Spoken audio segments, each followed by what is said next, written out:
Frozen. Got two Hershey's. Me? I assume so. Oh, I don't know. Who gave?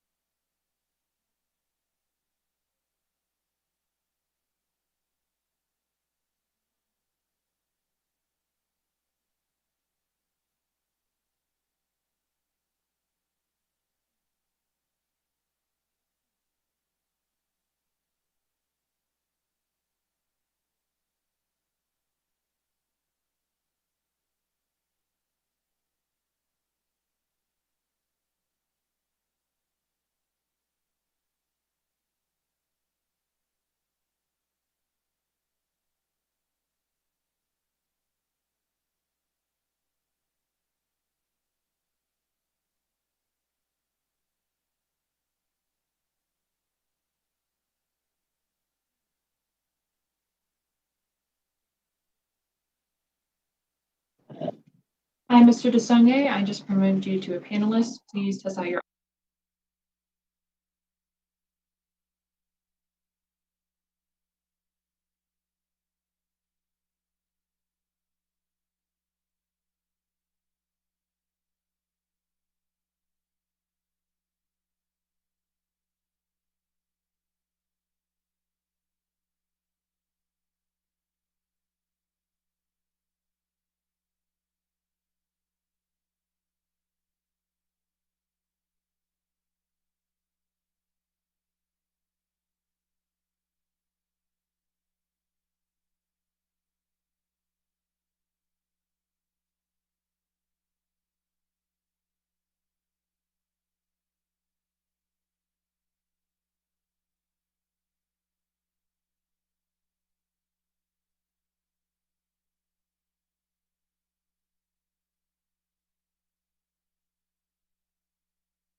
The Rules Committee will come to order. Today, we're considering three measures. The first is H.R. 3005.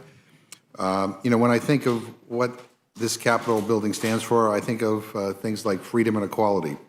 But in these halls is a bust of former Supreme Court Chief Justice Roger Taney, who authored majority opinion in the Dred Scott case.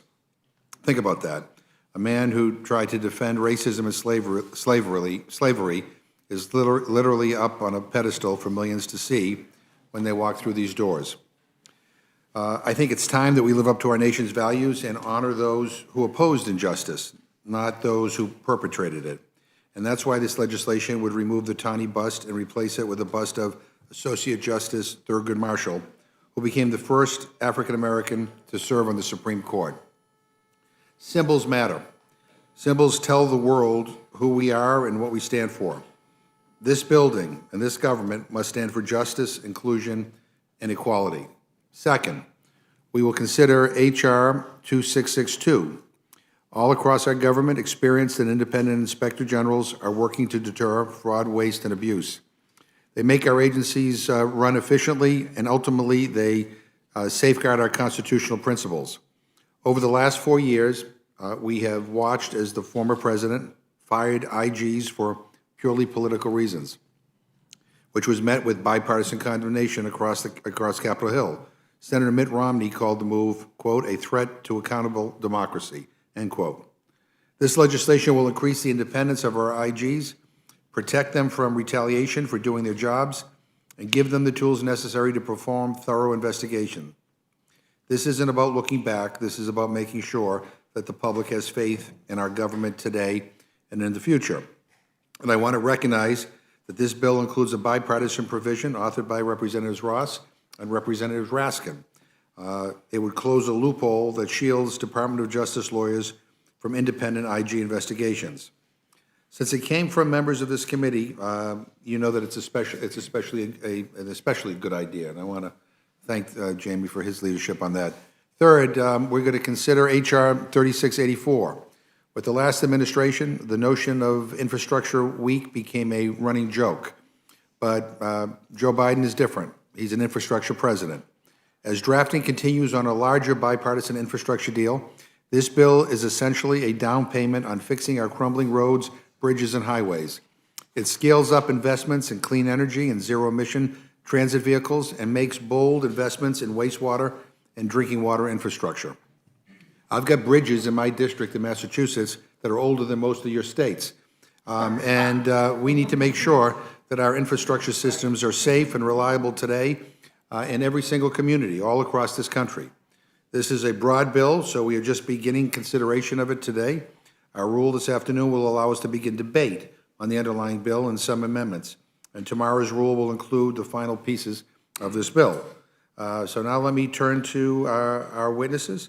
First, before I do that, let me turn to the ranking member for any comments he wishes to make. Thank you very much, Mr. Chairman. We have an action-packed hearing for this afternoon, so I'll jump right in. The first item I'll discuss is H.R. 3684, the Invest in America Act. Although there's been much discussion of how Congress should approach a broader infrastructure package, this is the majority's first attempt at passing such a bill in this Congress. Unfortunately, this first attempt is a partisan bill and is quite lacking. In the past, the Surface Transportation Bill has been a bipartisan endeavor. The Safety Lou in 2005, MAP 21 in 2012, and the FAST Act 2015 were all bipartisan bills that reauthorized highway programs, allocated money to other surface transportation priorities, and ensured that the Highway Trust Fund would remain solvent. Today, we know that there are ongoing efforts in the Senate to do so again. Nonetheless, the majority is insisting on moving forward with their own partisan and deeply flawed bill, which we now know has no chance of becoming law as is. At every turn, the majority has ensured that infrastructure programs become climate change programs. New environmental mandates, Green New Deal-like provisions will snarl construction projects. Provisions that prioritize mass transit over roads will force rural districts like my own to spend funding in ineffective ways rather than on the road improvements we so desperately need. I think there are better ways to approach the problem, like letting the Senate process play out and trying to make law. Notably, in the Transportation Infrastructure Committee, Ranking Member Graves proposed some alternative ideas which ensure the long-term solvency of the Highway Trust Fund, reduces burdensome regulation, and provides for innovation. Fortunately, I know today's bill will not be the last word, and I'm hopeful that a bipartisan bill can still come together. Our second item this week is H.R. 2662, the IG Independence and Empowerment Act. This bill, too, is regrettably a missed opportunity for bipartisanship. All but three titles of this bill have broad bipartisan support. I strongly support passing these provisions on suspension this week and would encourage my Senate counterparts to do the same so that they can be signed into law. Inspectors generals play a vitally important role and should have the tools and resources they need to do their jobs free of political interference. Unfortunately, the majority has included three titles that are highly partisan and unfortunately prevent me from supporting this legislation today. However, there are several amendments filed that both preserve the intent of the reforms in this package, but do so with appropriate guardrails to address Republican concerns. If these amendments are made in order and adopted, I would be pleased to support final passage of this legislation. The choice before the committee today is clear. We can pass a partisan reform package that will inevitably stall in the Senate and never reach the president's desk. We can simply strike the three partisan titles and continue working on them while we send the rest of the bill to the president's desk. Or we can consider compromise language to the partisan titles by making in order the amendments offered by Ranking Member Comer and Representatives Keller and Burgess. The bipartisan road has become less traveled these days, but I sincerely hope it's the one my colleagues will choose.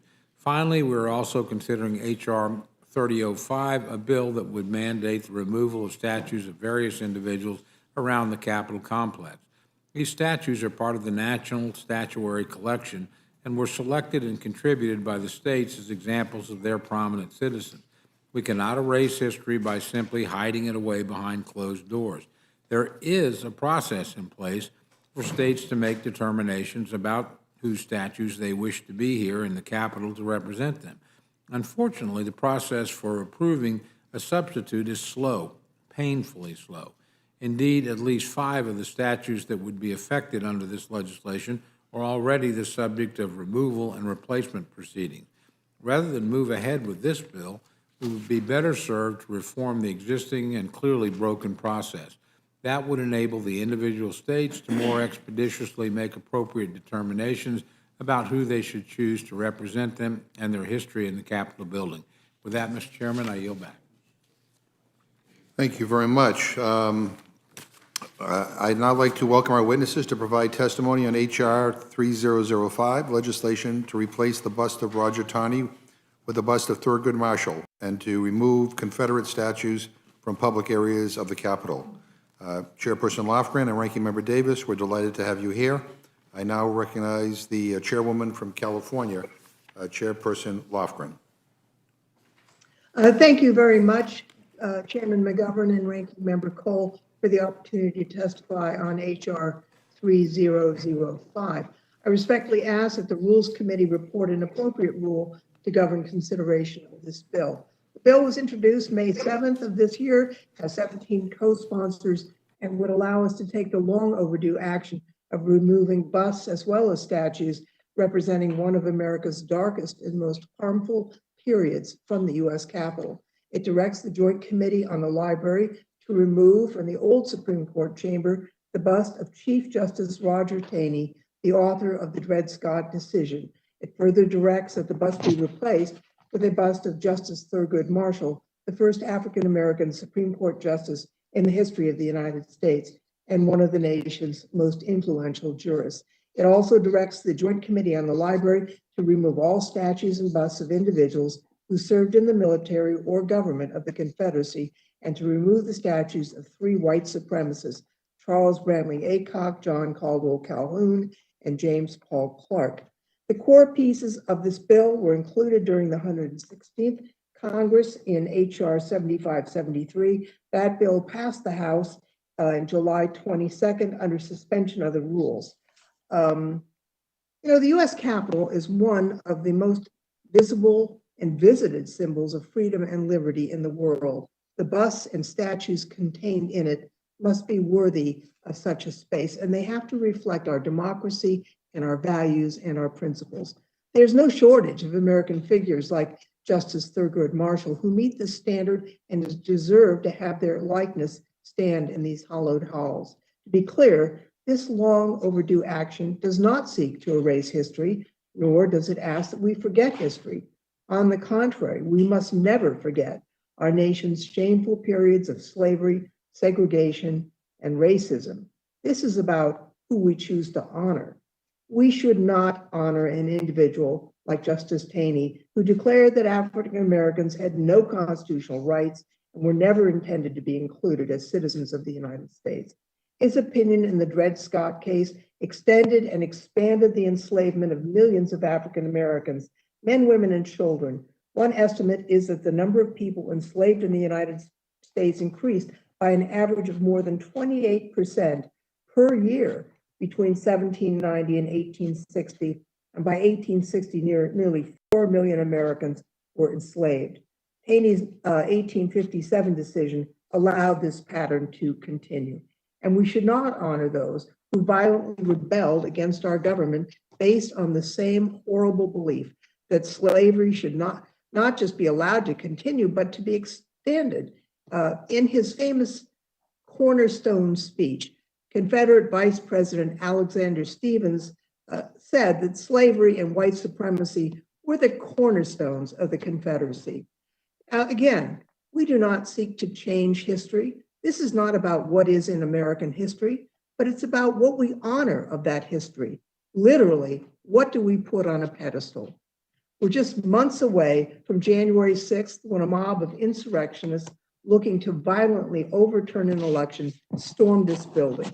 They beat police officers with weapons and assaulted them with powerful chemicals. People were killed. During that awful attack, the same Confederate flag carried into battle against the United States in the 19th century was again carried into battle against the United States and into the Capitol. It's long past time to remove from a place of honor in our nation's capital the statues and busts of those who favored war against the United States in support of a so-called government founded on a cornerstone of racism and white supremacy.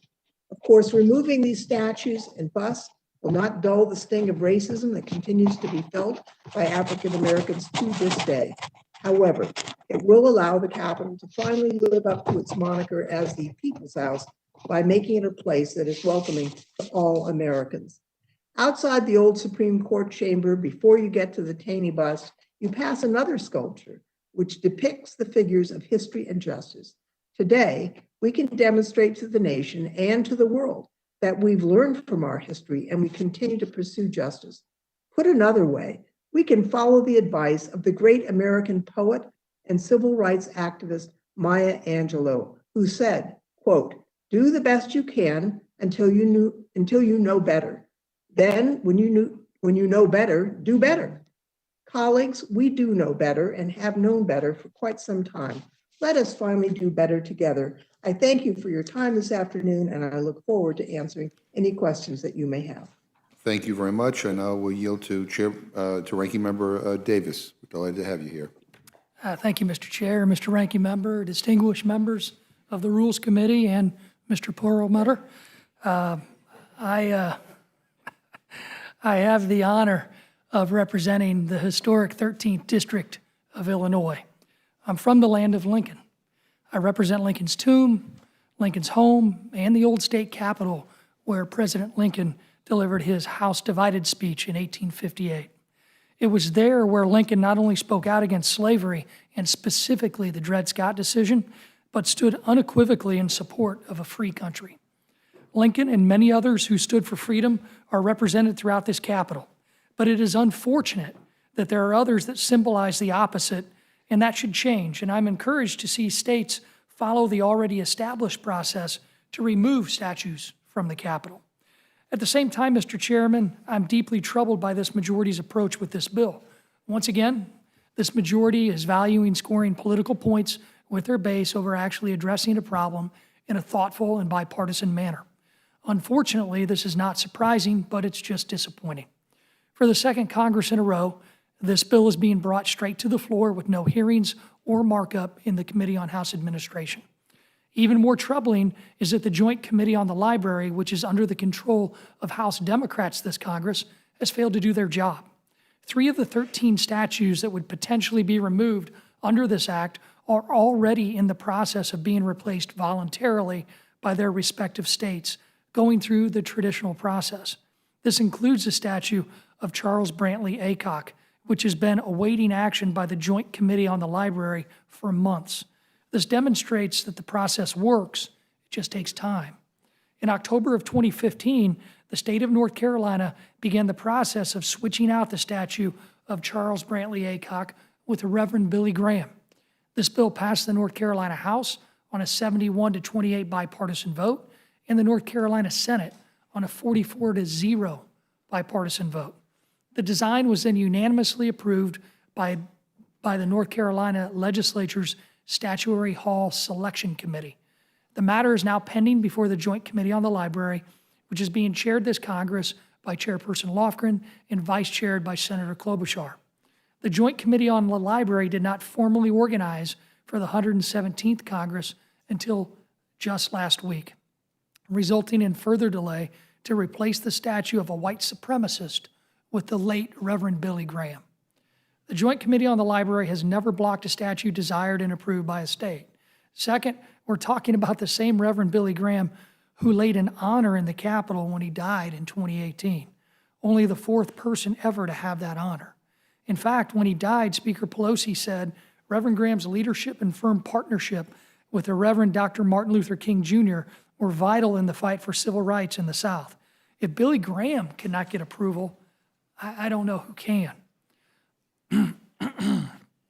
Earlier this month, I sent a letter to Chairperson Lofgren demanding immediate action on North Carolina's pending request to replace the statue of Charles Brantley Aycock with the Reverend Billy Graham. The request was ignored. I can only assume because it would impede the Democrats the ability to do what they're doing this week.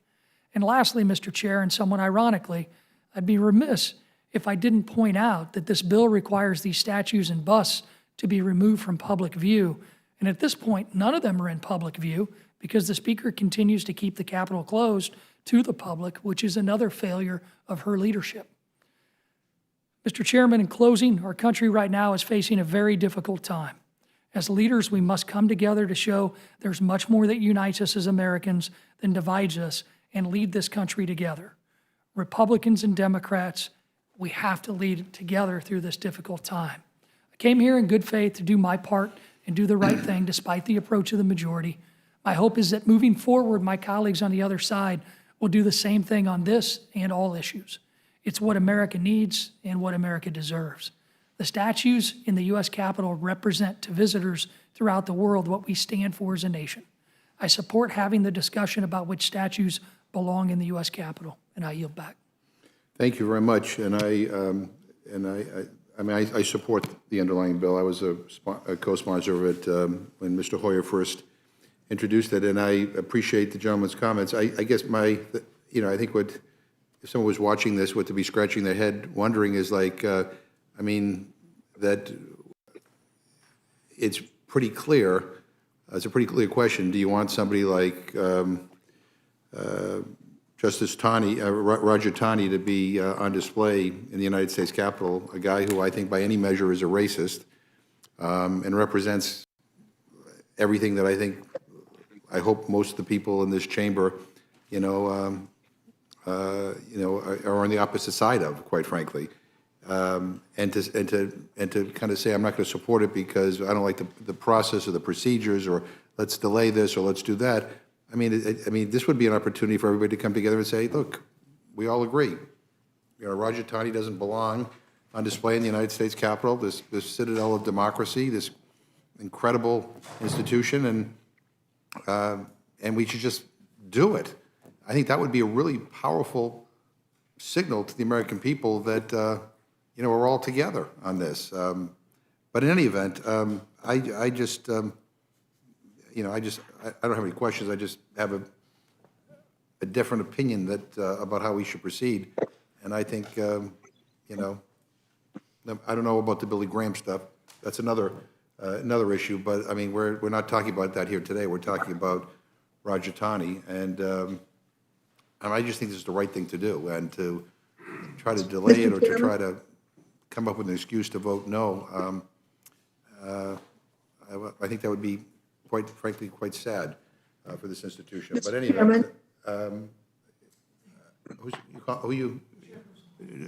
It's, yeah. So, Lofgren. yes, I just wanted to mention on the North Carolina replacement of Billy Graham, as the ranking member said, the Joint Committee on the Library was just reconstituted Wednesday. I'm chairing the Joint Committee this Congress. We will very promptly address the issue from North Carolina, but these statues don't come from any state. Justice Taney is not being nominated by some state or another. It's entirely up to us. And further, for those states that are seeking to remove Confederates, starting the process doesn't get rid of the statute. It's really up to Congress on what we elevate right now. And since this measure passed on a suspension in the last Congress, I don't think it shouldn't be controversial in this Congress, I would hope. And thank you, the gentleman, for yielding to me. I yield to the ranking member. Thank you very much, Mr. Chairman. And just make a quick point before I get to my questions. Number of cases, again, we don't disagree with the outcome at all.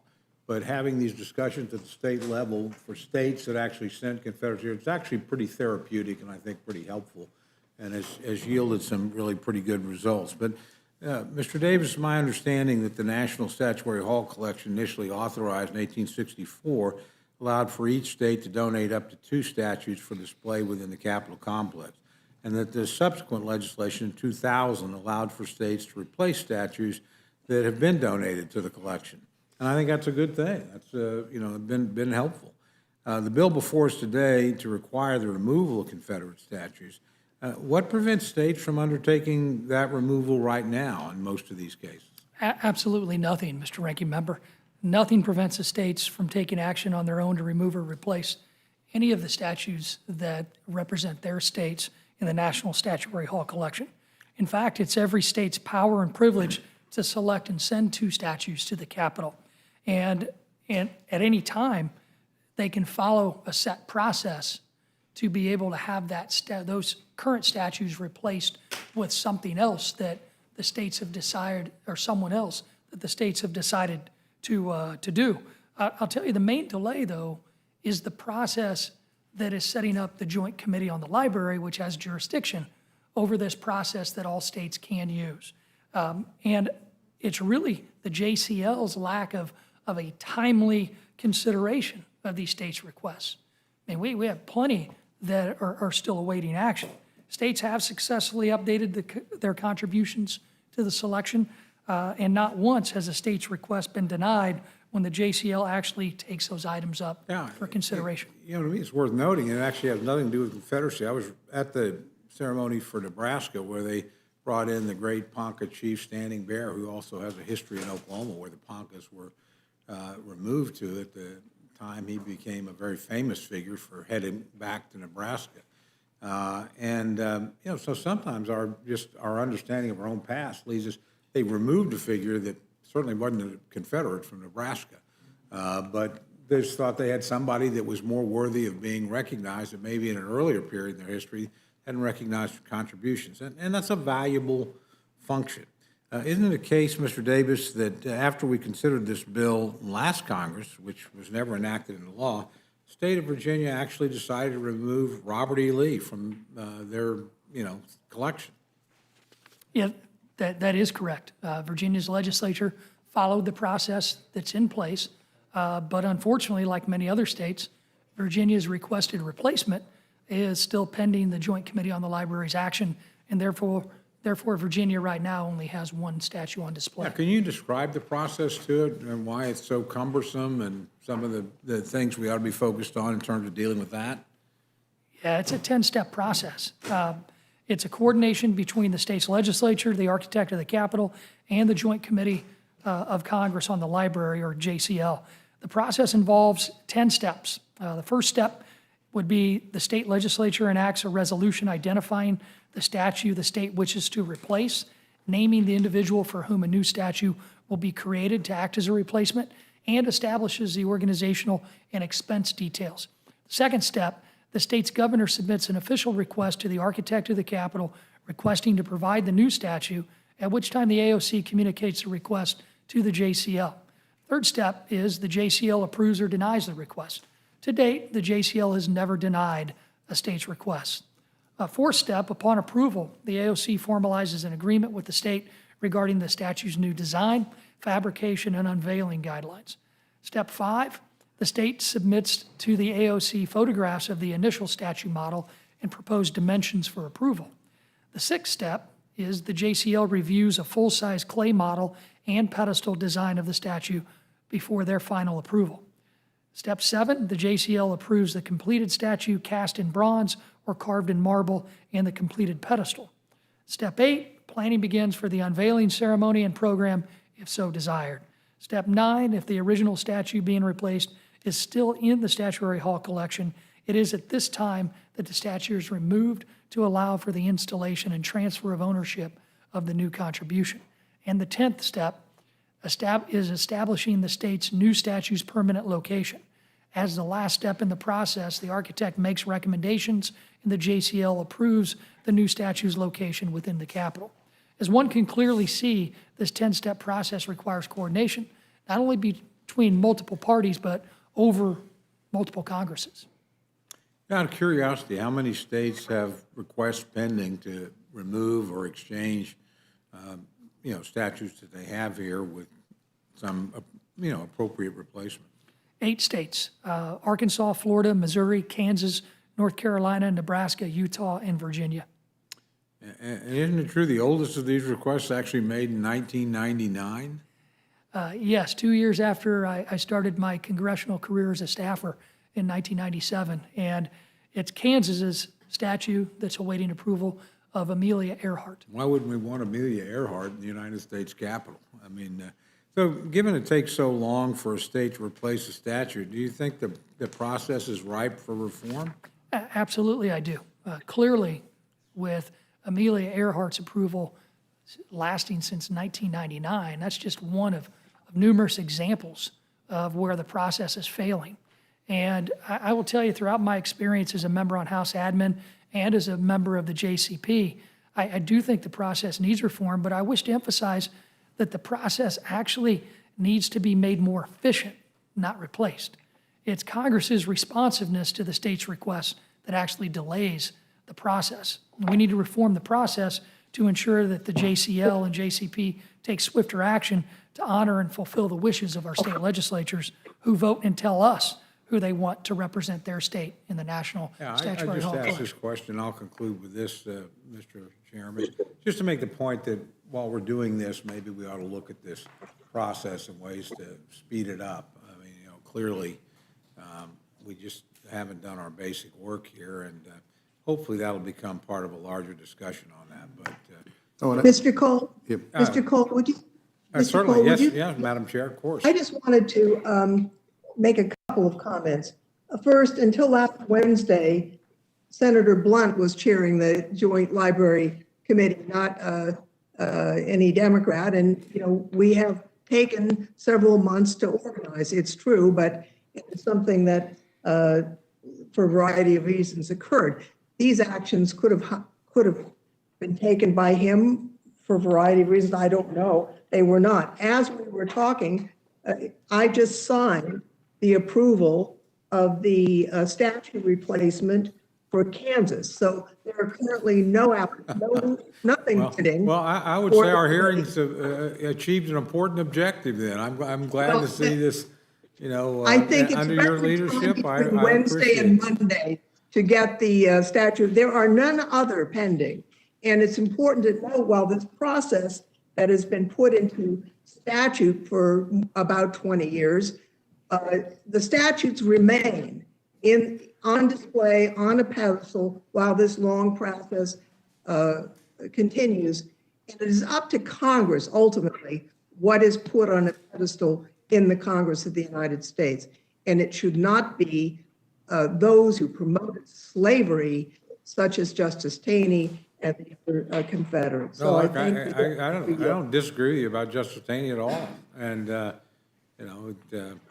I think if Abraham Lincoln were here, he would agree with you, since, he got back into politics because of that particular decision. So I don't see this as a partisan issue. I just see it as one that we need to work on this process, number one, and make it more expeditious. And number two, I actually do think, having watched a number of these things play out over the years, not always in the context of what's going on here, I think particularly of then Governor Haley's leadership on getting the Confederate flag down in South Carolina and off their capital in a more appropriate location. I mean, these discussions are useful, and they're cathartic and therapeutic sometimes, and they're important discussions for us to have. So I just make that point, and again, we're moving in the right direction here in my view, but I think we ought to look at this process, as Mr. Davis suggests, and see what we can do to speed it up and make sure that we don't have somebody as worthy as Amelia Earhart waiting for, 1999, 22 years to get a statue up here. So with that, Mr. Chairman, I yield back. Thank you very much. Let me just, before I yield to Mr. Russell, let me just ask, are you opposing this bill? I wasn't clear from your testimony. The reason why I ask is because in the last Congress, as Chairwoman Lofgren mentioned, we had a similar bill, pretty much similar, that passed under suspension. I think you voted for it. Leader McCarthy and Whip Scalise voted for it. I think Mr. Burgess and Mr. Rushenthaler voted for it as well. I'm just trying to figure out where we are. Are you supportive of this bill when it comes to the floor, or? Yeah, I don't know where you would get the impression my frustration with the process would mean that I would vote. Well, I didn't know. I'm just, Yeah, no, I Okay. actually debated, I debated the suspension bill on the floor. Right, okay. And was very supportive and have been and will continue to be. But that doesn't negate the fact that this process that exists, when there's not a politically expedient vote and to I be hear called by that, you but guys. for what we're dealing here with right now, which is this bill, I mean, we should just, let's get this moving and bring it to the floor, and we all can have a big bipartisan vote on it. I mean, I would have preferred this to be brought up under suspension, quite frankly. But in any event, Mr. Raskin. Thank you very much, Mr. Chairman. Let me just say this. Justice Tawney lived in Frederick County, Maryland, which is in my district. So if anybody should be opposing this legislation, presumably it would be me, but I'm a very strong supporter of this legislation to replace Justice Tawney with a bust of Thurgood Marshall, who is another very beloved and proud son of the state of Maryland. And Thurgood Marshall, as you know, grew up in Maryland. He was, much to our shame, rejected from the University of Maryland Law School because the state was still discriminating at that point, Mr. Chairman. But he went to Howard Law School, ended up bringing a number of the great civil rights lawsuits, including the white primary line of cases, Smith versus Allwright, Terry versus Adams, Shelley versus Kramer on housing, and of course Brown versus Board of Education, then was named to the Supreme Court and became our first African-American Supreme Court justice. Now, Justice Tawney, who we'd be taking down, we're not taking down because he was a Confederate or because he supported the South in the Civil War. He didn't.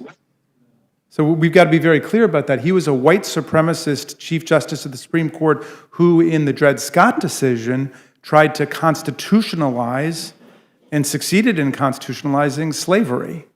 He said that the Constitution was a white man's compact and that it was created for the white man and in the interests of the white man. And this was a masterpiece of what today we would call original intent jurisprudence, because he went back and he said, if you look at all the laws of the time, they discriminated against blacks, and therefore the Constitution must be read through the prism of those statutes at that time. So he said that under Article 3 of the Constitution, African Americans could never be citizens for the purposes of achieving diversity jurisdiction. Dred Scott was an enslaved person who was brought into federal territory and sued for his freedom. And the court said, and the Supreme Court ended up saying, that he did not have standing to sue because he could not be a citizen within the meaning of the diversity jurisdiction clause, because slaves and the descendants of slaves could never be citizens because our Constitution is a white man's compact. So Chief Justice Tawney deserves to be taken down, not because he was a Confederate or a Confederate sympathizer, but because he wanted our union to stand on the principle of white supremacy. He was the one who said that that's what our Constitution was, and it took a bloody civil war and the 13th Amendment to abolish slavery, and the 14th Amendment to give us equal protection, and the 15th Amendment to say no race discrimination in voting. So I think it's an incredibly proud moment for us, especially if we do it on a bipartisan basis. And we should also say that I didn't know a lot about Charles Brantley Aycock from North Carolina. He was a governor of North Carolina. He was a central mover in the white supremacy campaigns at the turn of the 19th century, and he was also a key figure in the Wilmington insurrection of 1898, which was a violent insurrection, a bloody insurrection to suppress the black vote in North Carolina and the Republican vote in North Carolina. And of course, at that point, it was the Democratic Party that was the party of white supremacy. So we've got to be honest about our history there. So the only thing that really disappointed me in what you had to say, Mr. Ranking Member, was that this is an attempt to score political points with our base. And I think that that debases what's happening here. This is an important thing for every single American. This is not about anybody's political base. We need to reckon with the reality of our history. Now, you, Mr. Davis, come from Illinois, and you proudly invoke Abraham Lincoln, who's a great hero to the people of Illinois and a great hero to the country, who said, "A house divided cannot stand," which you referenced in your opening remarks. A house divided on the principle of white supremacy and insurrection cannot stand. And so what we're doing today is helping to complete Lincoln's mission, and not for one state or one section of the country or one political party or one demographic group, but for everybody. And so perhaps I misunderstood you when you talked about scoring political points with a partisan base, but I don't think that does justice to what we're doing here today. Let me, Madam Chair, I'd like to ask you a question, if I might. Section 3 of the 14th Amendment says that anyone who has sworn an oath to support the Constitution of the United States, but has engaged in insurrection or rebellion against the United States, or given aid and comfort to the enemies of the United States, will never be able to hold federal office again. And that was adopted in 1868 as part of the 14th Amendment. Does that shed any light on whether or not the champions of the Confederacy, who used to serve in the United States Congress before the Confederacy, should be able to have a bust up or be able to have a portrait up? I'm thinking specifically of John Breckinridge. I passed his portrait the other day. He's from Kentucky. He was vice president of the United States right before the Civil War. Then he defected from the Union, turned against the Union, was named Secretary of War by Jefferson Davis against the Union, and we still have portraits of him up here. I mean, so we're talking about a guy who served in the Congress, swore an oath to support and defend our Constitution, and then engaged in open, violent insurrection and rebellion against our Union. And we still celebrate him in this way. So I just want to ask you, Madam Chair, does that section of the 14th Amendment cast some light on the decision about whether or not we should be advertising people who committed treason against the Union? Well, thank you, Mr. Raskin. Clearly, we have put on a pedestal people who, under the Constitution, could not serve and who are defined as seditionists. Really, they were traitors to their country. Now, that history belongs in a museum. You know, we need to remember our history. It doesn't belong on a pedestal. It should not be something we're honoring. It should be something that we're remembering. And I think you're absolutely right. The Constitution, although it does not give direction to the Joint Committee on the Library, certainly gives guidance to how we should view these persons who were treasonous when it came to the United States of America. And I thank you for the question. Okay, and my friend, Mr. Davis, I invoked your name when I talked about the scoring political points thing. I just wanted to give you the chance to respond to that because it seemed out of character for you to say that in truth. Well, I agree with the chair. I think we should be debating this bill via suspension like we did last Congress. I debated in support of this bill during the last Congress on the floor. I talked about what Lincoln means to our district, what my district means to who we are today. So my issue is with the processes, Mr. Raskin, and the processes are clearly flawed. I mean, when Chairperson Lofgren can approve a statute request that was made in 1999, today, there's bipartisan failure over the last 22 years to address these issues.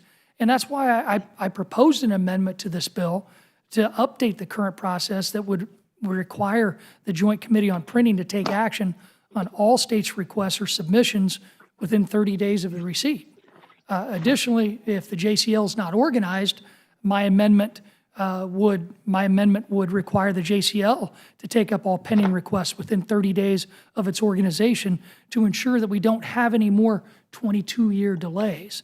But I guess I'll leave it up to the majority to explain why the amendment was ruled out of order. Would the gentleman yield? Yeah, well, yes, by all means. Because I think it's important to have the facts before us. The state submitted their substantial completion packet on May 4th of this year to the architect of the Capitol. And the architect of the Capitol's letter to the Joint Committee, and that was just, not long ago, was sent on June 24th for approval.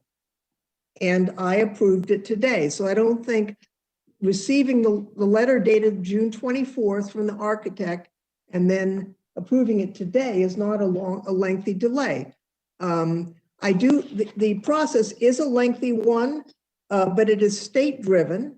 And while that process involves having a model done and then a full-size clay model and engineering, takes a long time. Some states don't move this process along very quickly. While they are doing whatever they're doing, the statue remains in the people's house. And that's the problem. We don't have to allow that. And last Congress, we voted not to allow it.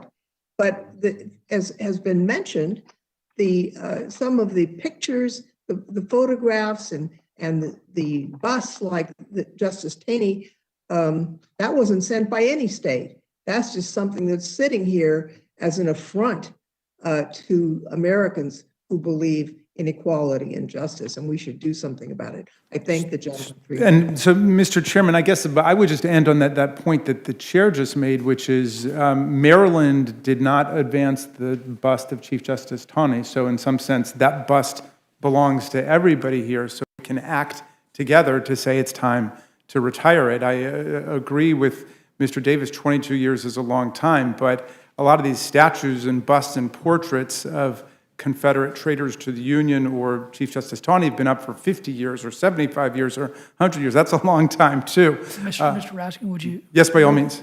I don't think we disagree on the statue of Justice Taney. I don't think he belongs here in the Capitol. We just disagree on the pronunciation of his last name, I think. 'Cause Taney. I think it's Taney. At least the people in Maryland say it's Taney. I'll yeah, stick so- with the Maryland, Yeah. forgive me. But the problem is, if we're going to introduce a bill that clearly shows delay after delay after delay in the existing processes that states can use, then why not fix the process so that we don't have to have Congress act? Why can't we actually do something? As Chairperson Lofgren said, look, she just got the letter this year for the final step, but that does not negate the 22 years of constant delays. And while it is a state-driven process, as you saw and heard when I went through the entire 10-step process, it is completely under the federal jurisdiction here in the House to allow them to meet the next step in the process. We have a problem with the processes that we have set up, and we are the only ones that can fix them. Otherwise, we're going to have 22-year delays again. So let's do that. Let's fix it. Let's put some deadlines in place. So if you've got a state like North Carolina, who years ago wanted to replace a known white supremacist, as you said, Mr. Raskin, with Billy Graham, that we're not continuing to wait on a process that is clearly flawed.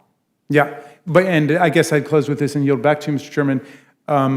When it comes to the states, we should definitely look at that process and what we can do to improve it. But when it comes to busts that belong to the country as a whole, I think we should move quickly, and we certainly need to do that right away with Chief Justice Taney.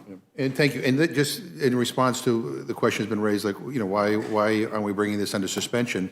Let me just be very frank. I mean, we can't get guarantees from your leadership that we can pass anything under suspension.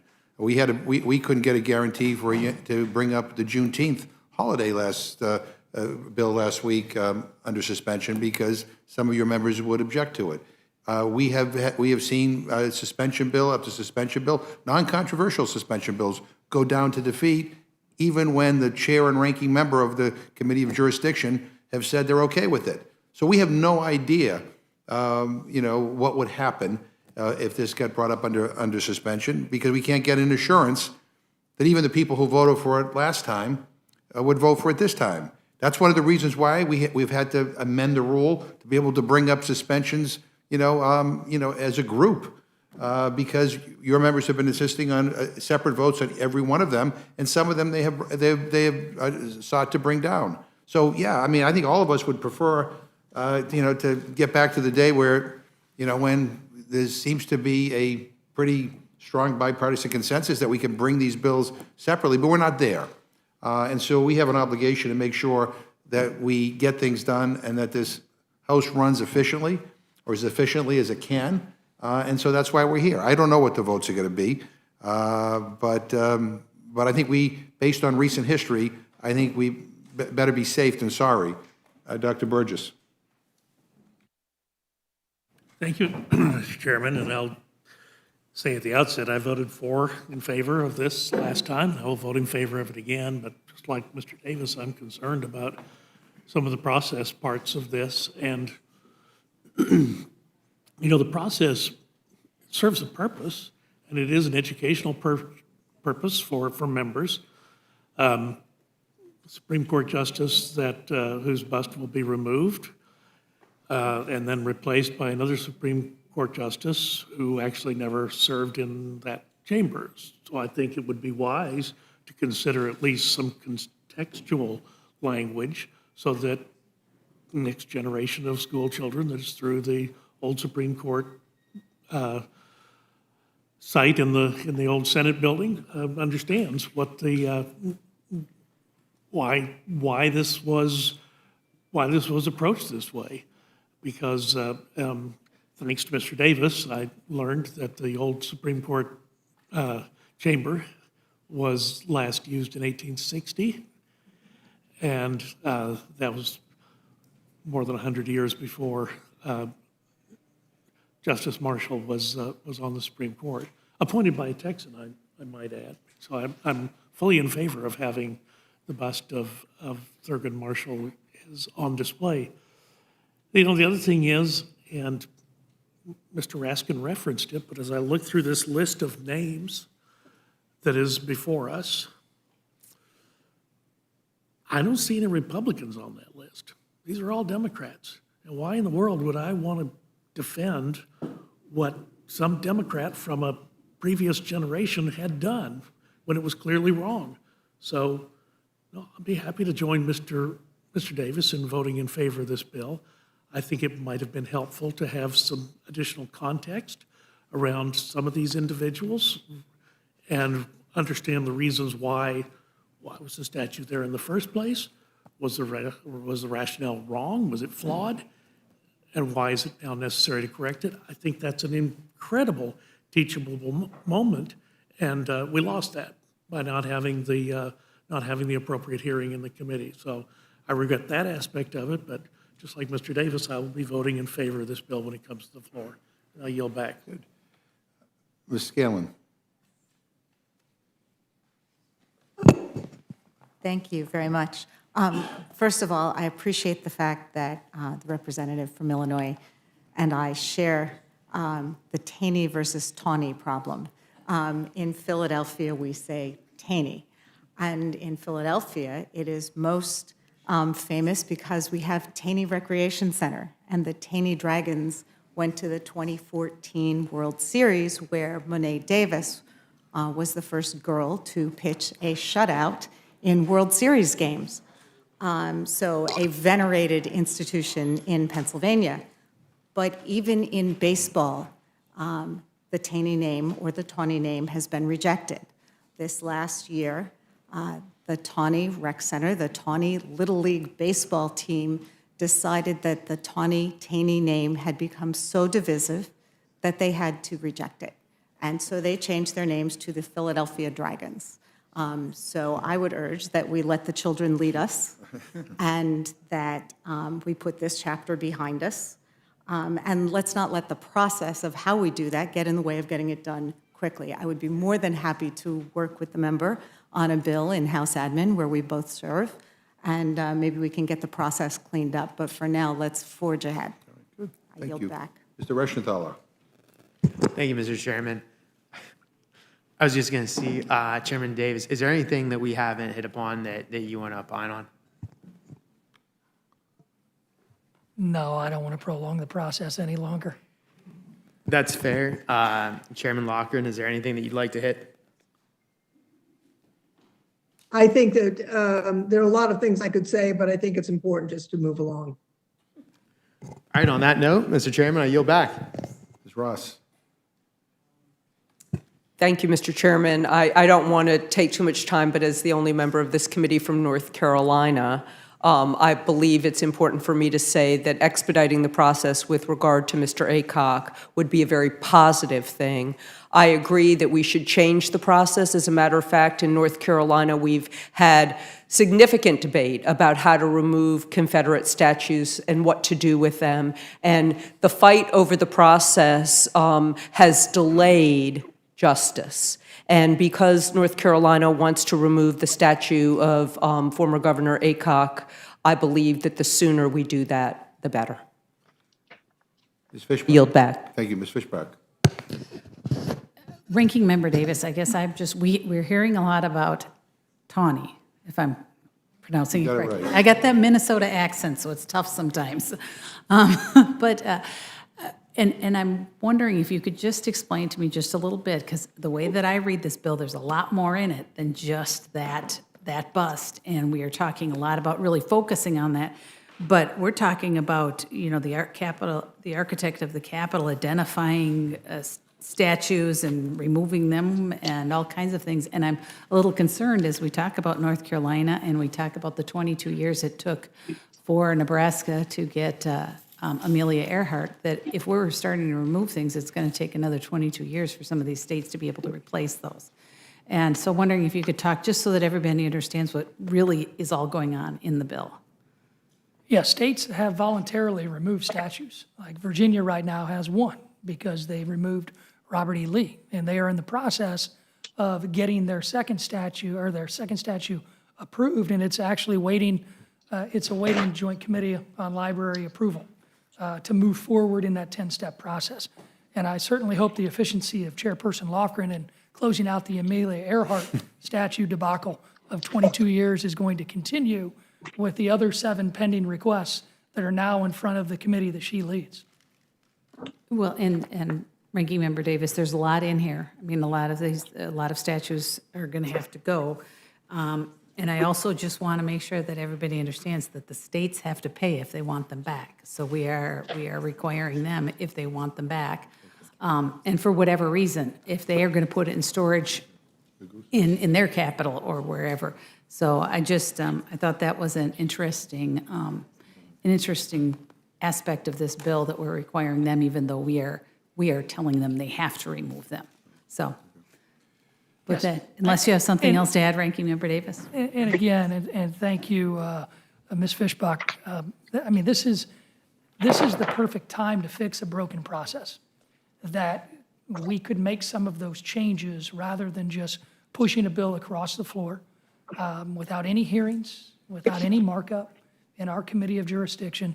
And it's frustrating it's taken so long. And again, I say there are bipartisan failures in fixing this process years and years ago. So let's commit to work together to get something done. I'm clearly glad that my colleague, Ms. Scanlon, is available to work on this issue. And we might let Raskin in too, since he's on the committee, if that's okay. He'll give us some pronunciation issues though. But with that, I don't have any other further comments, but I do share some of your concerns. Thank you, Ranking Member, and I yield back. And Mr. Desagne has no questions. Ms. Torres has no questions.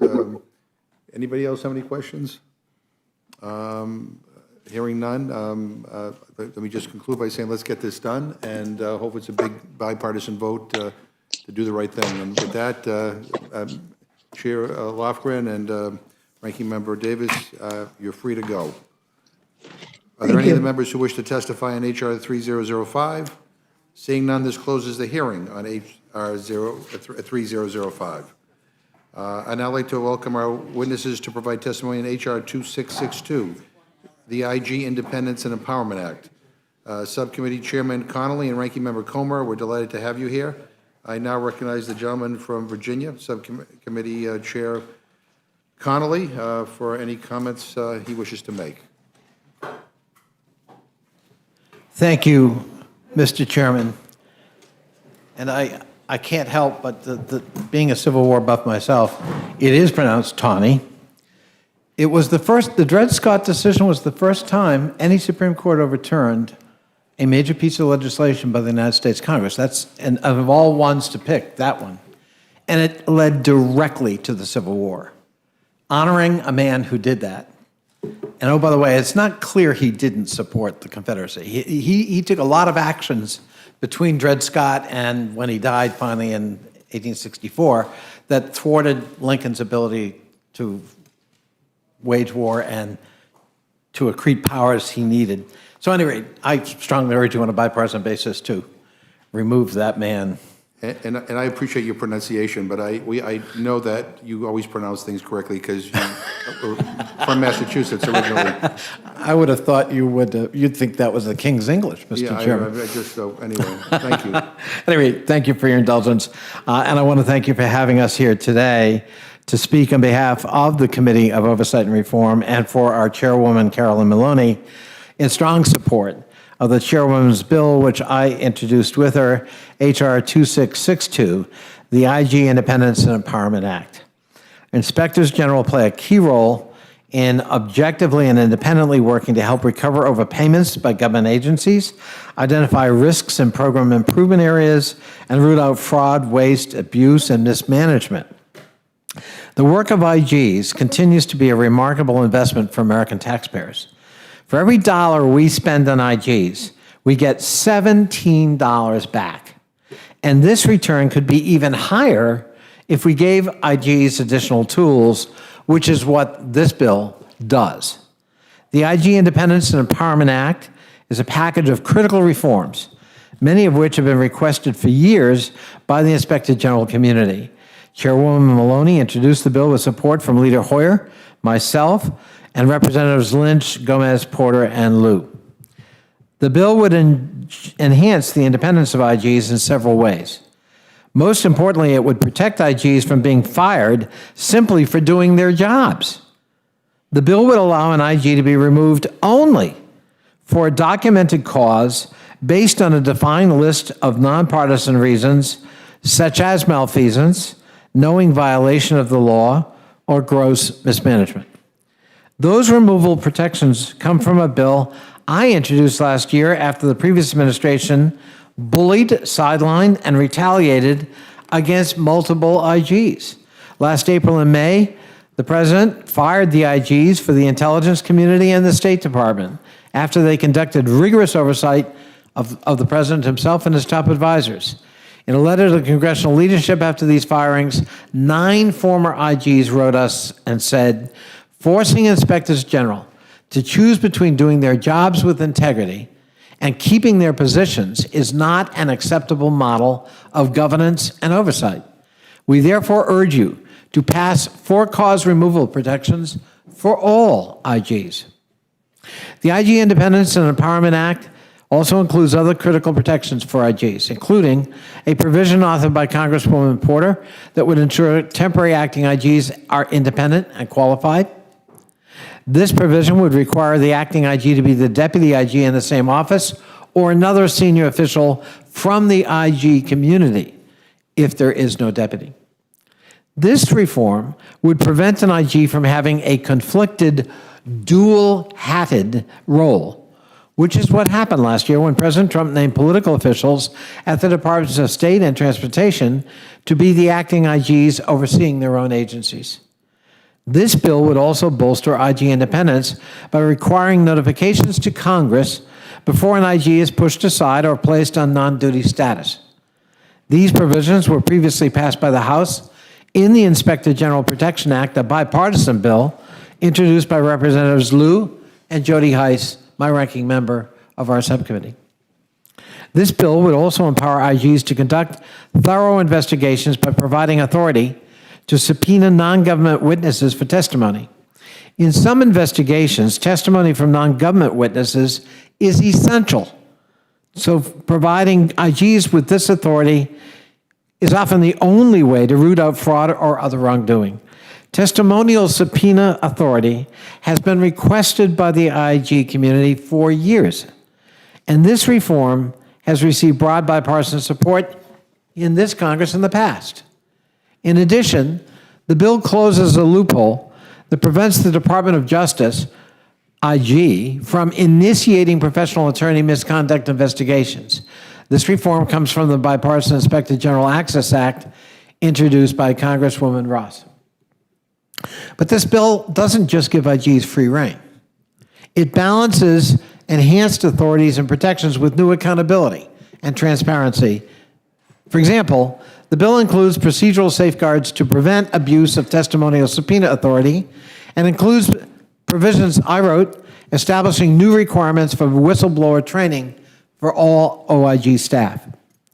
The bill also contains the Integrity Committee Transparency Act, which I introduced with bipartisan support from my ranking member, Jody Heiss, to require greater transparency from what's known as the SIGI Integrity Committee, the body Congress created to investigate allegations of wrongdoing against IGs themselves.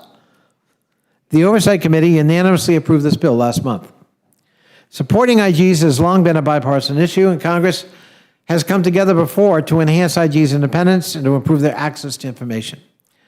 IGs were attacked during the last administration as political retaliation. Congress must now act to protect IGs, to shield them from retaliation in the future from any president of either party, and to empower IGs so that they can perform the duties Congress has entrusted to them unfettered by partisan consideration. Concurrently, Congress also must hold IGs to account to the highest standard to ensure that they are as pure as driven snow, so that when they make a finding, it has credibility. I'm also grateful to Chairwoman Maloney and our colleagues for their hard work on this legislation, and I am open, of course, to any questions you may have. I yield back. Thank you. Thank you very much, Ranking Member Comer. Chairman McGovern, Ranking Member Cole, distinguished members of the Rules Committee, I sincerely appreciate the importance and need to empower our inspectors general. Thank you. As the executive branch's frontline watchdogs rooting out waste, abuse, fraud, and mismanagement. And I support several provisions in the IG bill under consideration today.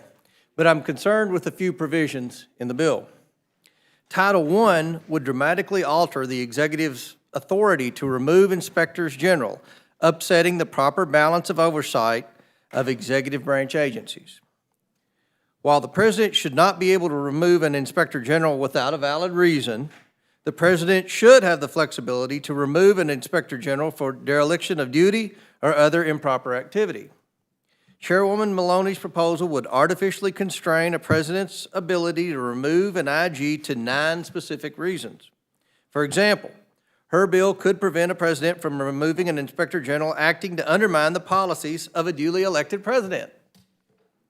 Title III blindly requires the, quote, first assistant, unquote, to become the acting inspector general in any office of inspectors general that has a vacancy.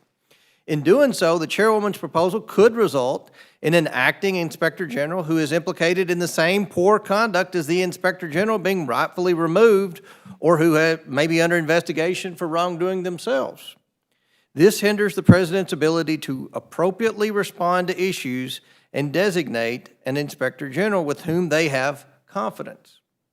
While I'm open to discussing concerns that an inspector general should not be the head of an inspector general office at multiple agencies, I believe this provision goes too far in limiting the president's authority over a subset of executive branch employees.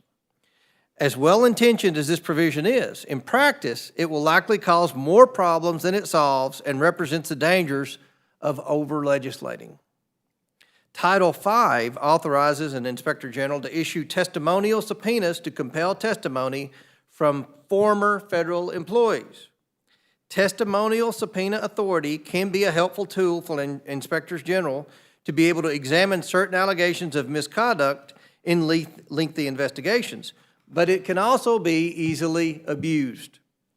This authority would also allow President Biden's newly appointed inspectors general to subpoena former Trump administration officials under the guise of any investigation, regardless of the investigation's underlying purpose. Finally, this provision provides no due process protections for federal employees and would force them to pay for counsel to defend against and respond to these subpoenas. Again, this could easily be abused for partisan reasons. Without meaningful protections to ensure that testimonial subpoena authority would not be used to seek out political retribution, I cannot support this provision. That's why committee Republicans offered amendments at the markup to strip out Titles 1 and 3 and amend Title 5 to include due process protections. These amendments were rejected. If my Democrat colleagues would like to move the Inspector General Independence Empowerment Act forward in a bipartisan manner, I would ask this committee to seriously consider the reasonable amendments which Republicans have put forward. House Republicans have already supported several provisions in this bill. I'm hopeful that my colleagues' amendments can be included in the rules so that together this chamber can work to empower inspectors general to root out waste, fraud, abuse, and misconduct and avoid using them as a political tool against the Trump administration. Thank you, Mr. Chairman, or Madam Chairman now, and I yield back. Thank you. Madam Chairwoman? Mr. Conley. If I could just respond very quickly. The whole purpose for this legislation, the need for it, wasn't because IGs were abusing the Trump administration. It was because the Trump administration was essentially removing IGs who could get close to the truth in their ongoing investigations, including right down to, an investigation of the then Secretary of State that was getting personal because he and his wife were abusing staff in terms of, against federal ethics rules for personal purposes. Now, we're trying to make sure that that kind of arbitrary decision-making is eliminated, we've got to raise the standard to protect IGs from that kind of abuse. But the abuse isn't the abuse my friend from Kentucky just described, it's the other way around. Thank Madam you. Chair. Madam If Chair. I may, please, go ahead. Thank you, Madam Chair. I just want to respond to my friend, Mr. Conley. First off, we need to decide that President Trump did reasonably remove a number of IGs due to their unwillingness to abide by the law and their partisan intent. Intelligence community IG Michael Atkinson was removed because he flaunted strict whistleblower procedures to provide the Ukraine whistleblower report to Chairman Schiff. Acting IG Christy Grimm purposely released an outdated and misleading report claiming there were shortages of medical equipment at hospitals, which was found to be entirely inaccurate and likely was politically motivated. So those are two instances of the president removing IGs that were justified. Thank you. I support this bill. I believe that is in order for us to uphold and respect the rule of law, it is important to have experienced, competent, and independent IGs. I understand in the last 4 years, there has been a move to fire anybody and abuse anybody who would stand, in front of democracy, the rule of law, and accountability. It's too important for us here. I want to cite something that Senator Mitt Romney referred to as to what was mentioned regarding former President Trump's abuse of power when it came to IG's independent work that they do. Senator Romney referred to that move as a threat to accountable democracy. I don't think we could be any more clear than that. So I think, it was cited that there is no protections, for employees. Well, the bill includes whistleblower protections. It expands whistleblower protections, and it also includes training for IG employees. So for those reasons, I support this bill. Thank you for bringing it before us, and I will now recognize our ranking member, Mr. Cole. Thank you very much, Madam Chair, and I find myself very similar position to Mr. Comer. There's a lot of this bill I like. There's a lot of good stuff in here. So let me run down with you, Mr. Comer, a couple things. You support, as I understand it, Title II of this legislation to ensure that Congress is kept informed of changes to the Inspector's General status. Is that correct? That's correct. And you support Title IV of this legislation to provide needed transparency in cases where there are allegations of wrongdoing by an IG. Is that correct? That is correct. And you also support Title VI of this legislation to ensure the independence, transparency, and accountability within the Department of Justice. Is that correct? Yes, sir. Okay, if the bill were amended to include those three titles, and I think there's four others where I think you guys also all agree on, would you support it on the floor? Absolutely. In the committee markup, I'm told you offered compromise language on Title V regarding testimonial subpoena authority that was blocked by committee Democrats. Is that correct? That is correct, and I'd like to expand on that. Please do. I was concerned that my colleagues are willing to give such unchecked powers to the IGs. In my view, Title V of this legislation will further cede Congress's Article I role of conducting diligent oversight and investigations of the executive branch to the inspectors general. We should build in the appropriate safeguards to the testimonial subpoena authority this bill grants IGs to prevent the abuse of this power for partisan investigations. I believe that Congress should have the ultimate authority in oversight, not an unelected bureaucrat. And I think that our House Oversight Committee could play a bigger role in oversight. Again, we're not that far apart, as I look at all these things. And I think we're going to probably offer a number of amendments that hopefully boil us down to an area that we agree. And I still think the Rules Committee will have an opportunity to make the legislation overwhelmingly bipartisan if it chooses to do so. It's not, we don't often have that opportunity, and I say that with no disrespect to anybody. I just think we're closer here than a lot of legislation that we deal with. Just for the record, when I was privileged to be chairman of Education and Labor Subcommittee on Appropriations, I think I increased IG funding in every department every year. I mean, I'm a big believer in this process, and I think we all are. So I would just hope, Madam Chair, as we work through our deliberations on this committee, we can look at the areas we agree. Doesn't mean that the other areas shouldn't be looked at too, but I think there's a chance here to have a big bipartisan win that would be a strong statement of congressional support for the functions and the independence of an IG. So hope we can find our way forward in that regard. Appreciate the testimony of both my friends. Appreciate both of your work on this. And I wish we could bridge that last little gap because I don't think it's that much. But that's just my opinion. With that, yield back, Madam Chair.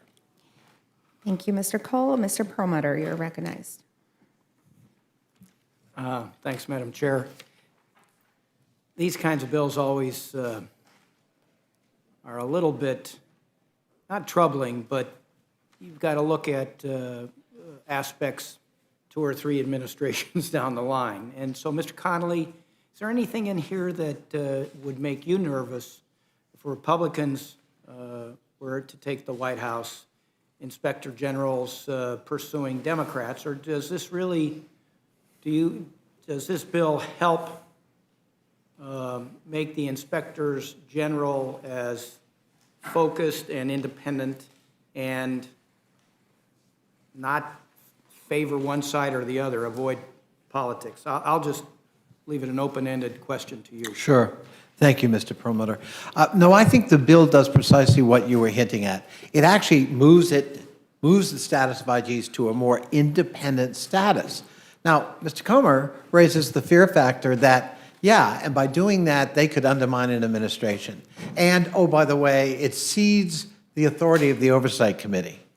I find that interesting since my friends on the other side of the aisle resisted oversight during the Trump 4 years on our committee. In fact, I don't think they supported a single subpoena our committee tried to issue to Trump administration officials, nor did they support the enforcement of those subpoenas, which is why we had to go to court.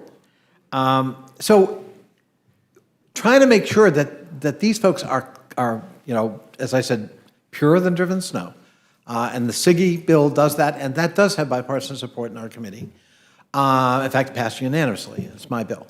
But giving them subpoena authority so that people can't escape at the last minute accountability, and that they have something to back up their investigative process, I think is really important. We also incorporated here, we're codifying reasons for dismissal so that it's no longer a whimsical matter of is the president or a secretary of an agency comfortable. Now, I know my friends on the other side of the aisle don't, they see that through the prism of protecting Trump.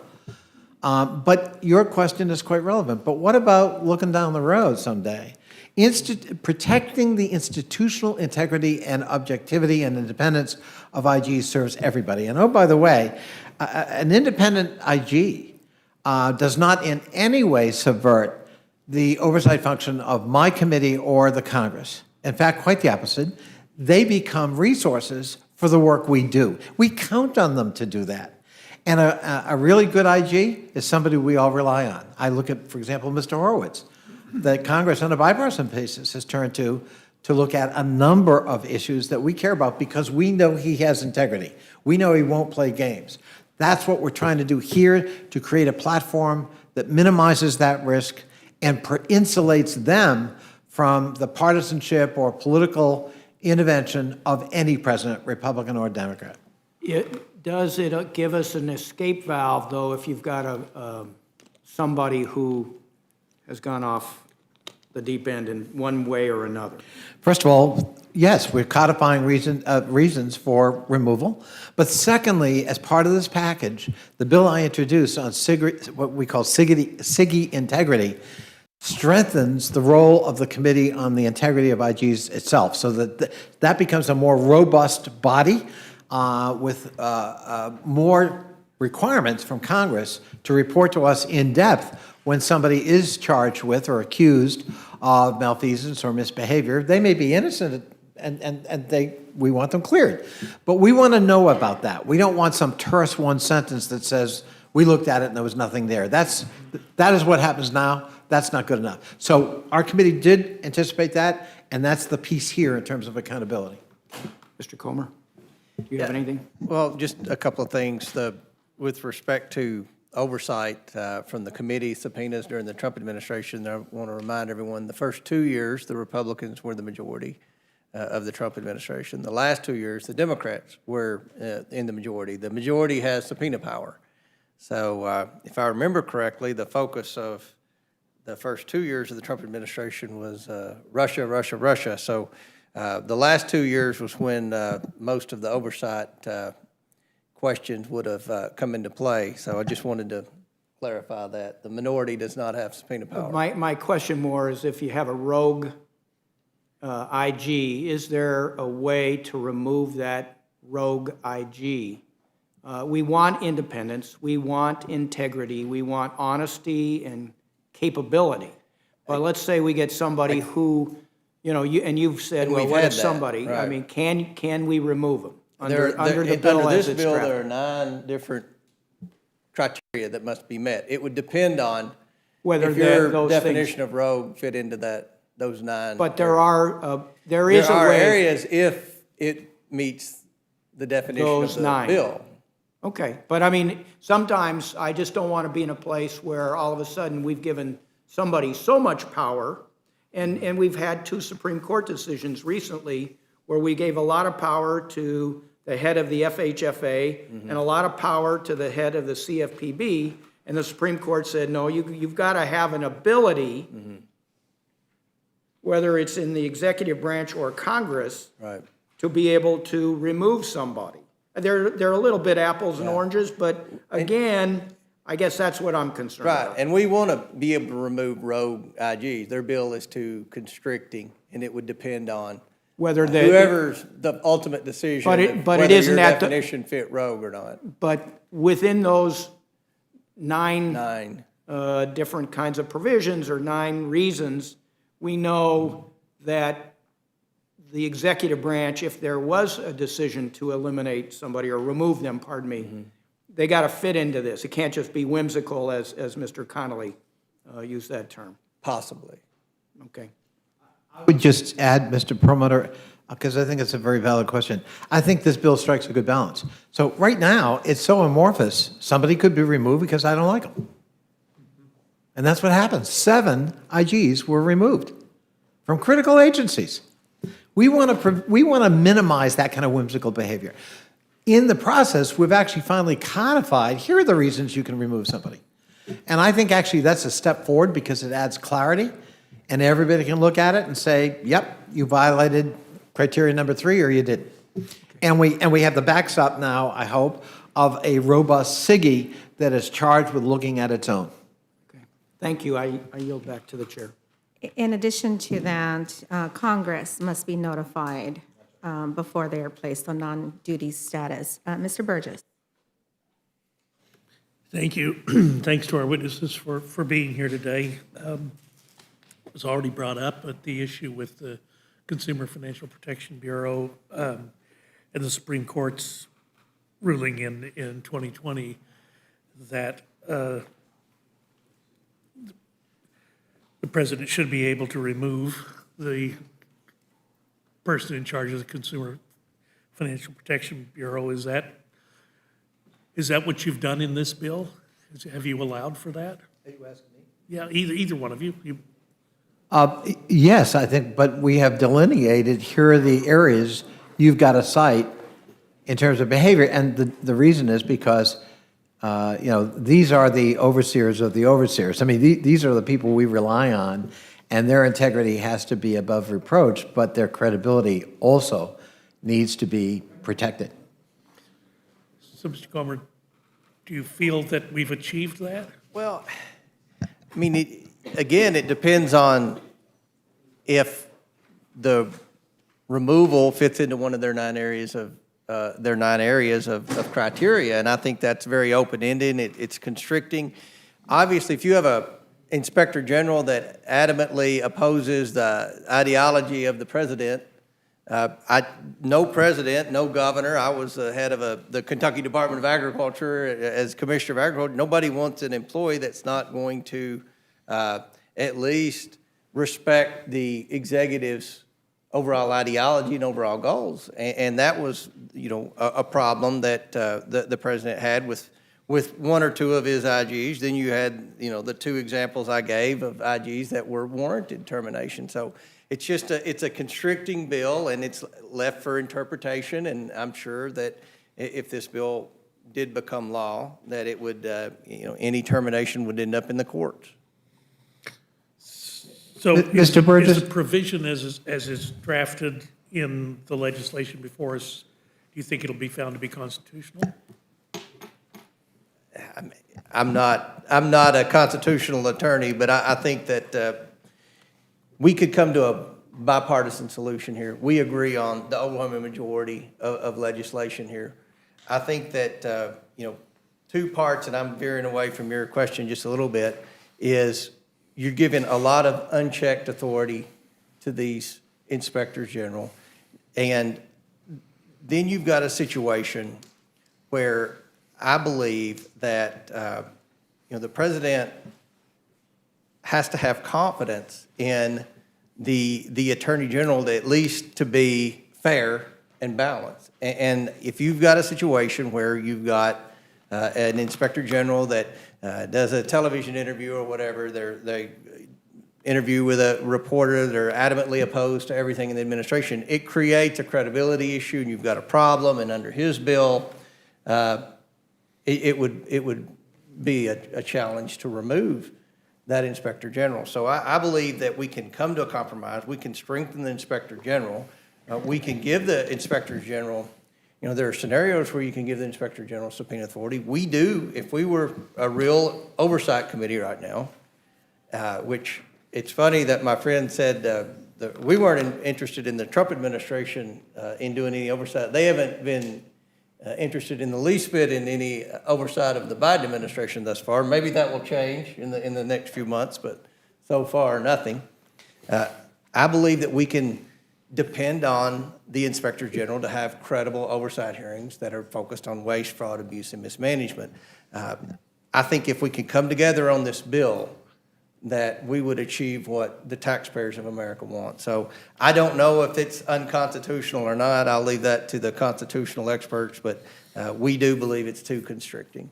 Let me ask you this, because if you talk about a rogue inspector general, and the gentleman from Colorado talked about looking over the horizon and trying to think through what could happen in the future. But what if it's not really a rogue inspector general, but someone who's decided that it is their job to do everything they can to disrupt the administration within the constraints of their role? That's a better explanation. Well, and if I understand correctly, a cabinet secretary, for example, who comes under the scrutiny of an inspector general, that defense is basically paid for out of the cabinet secretary's pocket. The White House doesn't have a contingency defense fund that this cabinet secretary then is allowed to use. Is that correct? I think that's correct. I mean, you do see the possibility of a very chilling effect of, we always complain it's hard to get good people to be in government. Mm-hmm. And, I mean, look at our overall popularity level. People criticize the president, but my gosh, our popularity level was never anywhere near as high as the president's. Right. But why would you come to work for the government when you're going to be under that? It's almost a form of harassment. And yet at the same time, understand the reason why it's necessary to have a cop on the beat. So I don't feel like we're there yet with what you've brought us. That I mean, I do want, obviously, the inspector generals to be able to do their job. I thought it was wrong when President Obama fired the inspector general for AmeriCorps, and nobody really raised too many eyebrows when that happened. But here was a Bush appointee, a George H.W. Bush appointee, who was fired by President Obama, and for all intents and purposes, for looking at the news stories of the time, they had to refund like half of the grant money that they received. So they probably weren't doing things exactly on the up and up. And then you also delve into the side where we've just decided that we're going to do everything we can to bring down this administration. And we kind of lived through that environment in very recent history. So how do you strike that balance? We want the cop on the beat to be effective. We want them to be impartial. But we've really got we don't, as a Congress, have the ability to recall an inspector general, do we? I think if we had a bill with Title II, Title IV, and Title VI, then I think that we could strengthen the inspector general, have a good bipartisan bill, and give the tools the House Oversight and Reform Committee needs moving forward to conduct real meaningful oversight. Well, I know we've got our challenges ahead. It seems like a pretty good compromise. And and it would really help the bill's chances in the Senate, in my opinion. I think you're right, and we'll try to see if we can't do something in the amendment process that's consistent. And I'm sorry, Mr. Conley, I didn't mean to. Thank you, Mr. Burgess. I would just make a few points. First of all, I'm glad my friend from Kentucky thinks that would make it just a perfect compromise. That's the compromise offered in our committee that we rejected. So there is a record. There are recorded votes insisted on by my friends on the other side of the aisle. So we'd be glad to provide that record for the committee. But our committee already addressed that and rejected that because it diluted this bill. And it avoided talking and addressing the very causes that gave rise to the need for this bill. Now, if I may, Mr. Burgess, just briefly, two more things. You raised a constitutional issue, fair enough. CRS actually looked at it. And they found, and I quote, that it is constitutionally permissible means, the documented cause, for encouraging independence for most IGs. The Supreme Court, they noted, recognized in a case called NASA versus Federal Labor Relations Authority that the autonomy of IGs is, quote, vital to effectuating Congress's intent and maintaining an opportunity for objective inquiries. And then they also went on, because you raised legitimately, what about what happened at the Consumer Finance Board? And they point out that they are constructed under different statutes. that the Inspector General Act governs IGs, and so they really are apples and oranges. And finally, if I may, we're talking about the causes, the 9 causes for dismissal, and I think in part of this conversation, maybe it's allowed us to think that they're very, very narrow causes, but they're not. So I'll list them if I may. Documented permanent incapacity, documented neglect of duty, documented malfeasance, documented conviction of a felony or conduct involving moral turpitude, documented knowing violation of a law or regulation, documented gross mismanagement, documented gross waste of funds, documented abuse of authority, and documented inefficiency. I mean, as a Democrat, having lived through the last 4 years, I think that's pretty broad authority for president. But it does at least codify categories that they must cite and provide documentary backup. Thank you, Mr. Burgess. So would President Obama have been able to fire Gerald Walton from the, Had this been law, he would have been required to provide documentary evidence of one of these or more, these 9 categories. which of course was not able to be produced? Then he wouldn't have been able to fire. Very well. I'll yield back. Thank you. Mr. Raskin? Thank you, Madam Chair. Mr. Comey, welcome to our committee. What did you make of Mr. Connolly's response about your Article 1 argument? You argued that empowering and bolstering the IGs drains authority away from the congressional oversight function. And he said, on the contrary, the IGs make it possible for us to get a lot of information we wouldn't otherwise get. And I would just add to that point that during the Trump administration, as you know, President Trump at a certain point just pulled the curtain down over the executive branch and said, we're not complying with any more subpoenas, requests, interviews. So the only information we could get at that point was from the IGs. I believe that, I support the IG testimonial subpoena authority, but I don't want to do that unchecked. And I believe this is unchecked. I believe that the Oversight Committee should have a close working relationship with all the inspectors general, and I believe that the Oversight Committee will have the authority, the ultimate subpoena authority. The minority now, because of the court case, you have the 7-member rule. So if, for example, Biden is the president, Republicans are the minority, we can now have 7 members sign on and request information from government agencies. That was the Cummings lawsuit that the minority won. Now, when that court case was finally ruled, as you know, the world changed. The Democrats became in the White House and Republicans became the minority in the House. So I think that we can get there, it's just unchecked. And I believe that Congress should be, the Oversight Committee and other committees that have oversight subcommittees should be the ultimate jurisdiction of subpoena authority, of oversight. And, we can get there, Mr. Ashton. We can get there, and I think that we've got a legitimate compromise that will strengthen the IGs. We want strong inspectors general too. But also in this bill, and I haven't mentioned that much, you're allowing people to go back and go back in time and subpoena people, and obviously that's an attempt, in my opinion, to subpoena people in the Trump administration. And we want to look forward, and I think that that's another problem that you have in the bill.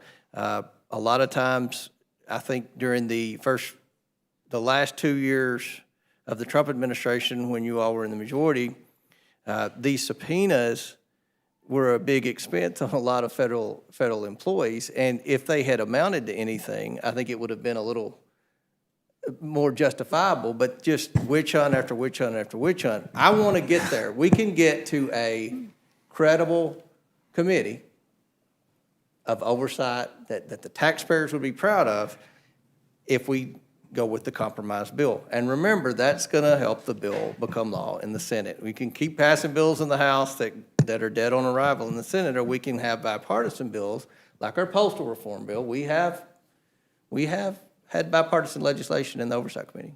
Yeah. That's a long answer. It may not have answered All your right, well, question. let me ask Mr. Connolly for his take on that. Well, I will point out that, let's take subpoena authority. There are actually already 2 IGs that have such authority, and they have not abused it. There's no history of abuse. The DOD IG and the Pandemic Response Accountability Committee. But I would also point out that on our committee, until recently, subpoena power had bipartisan support. Former Chairman Jason Chaffetz supported it, and our friend and colleague from Oklahoma, Steve Russell, supported it.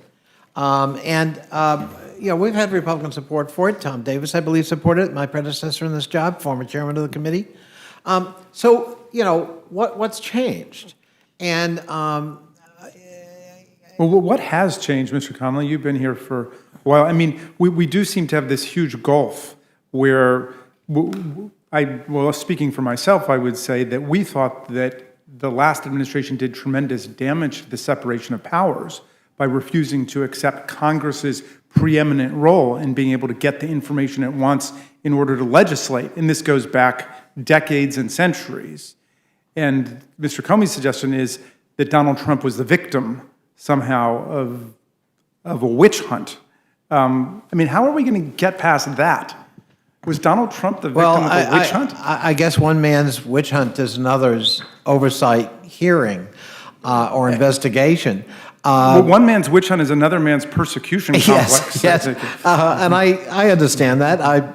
But we got to be thinking long term as a branch of government, as a co-equal but independent. I wouldn't separate even branch say of government. co-equal. My own take is Congress is the preeminent branch of government.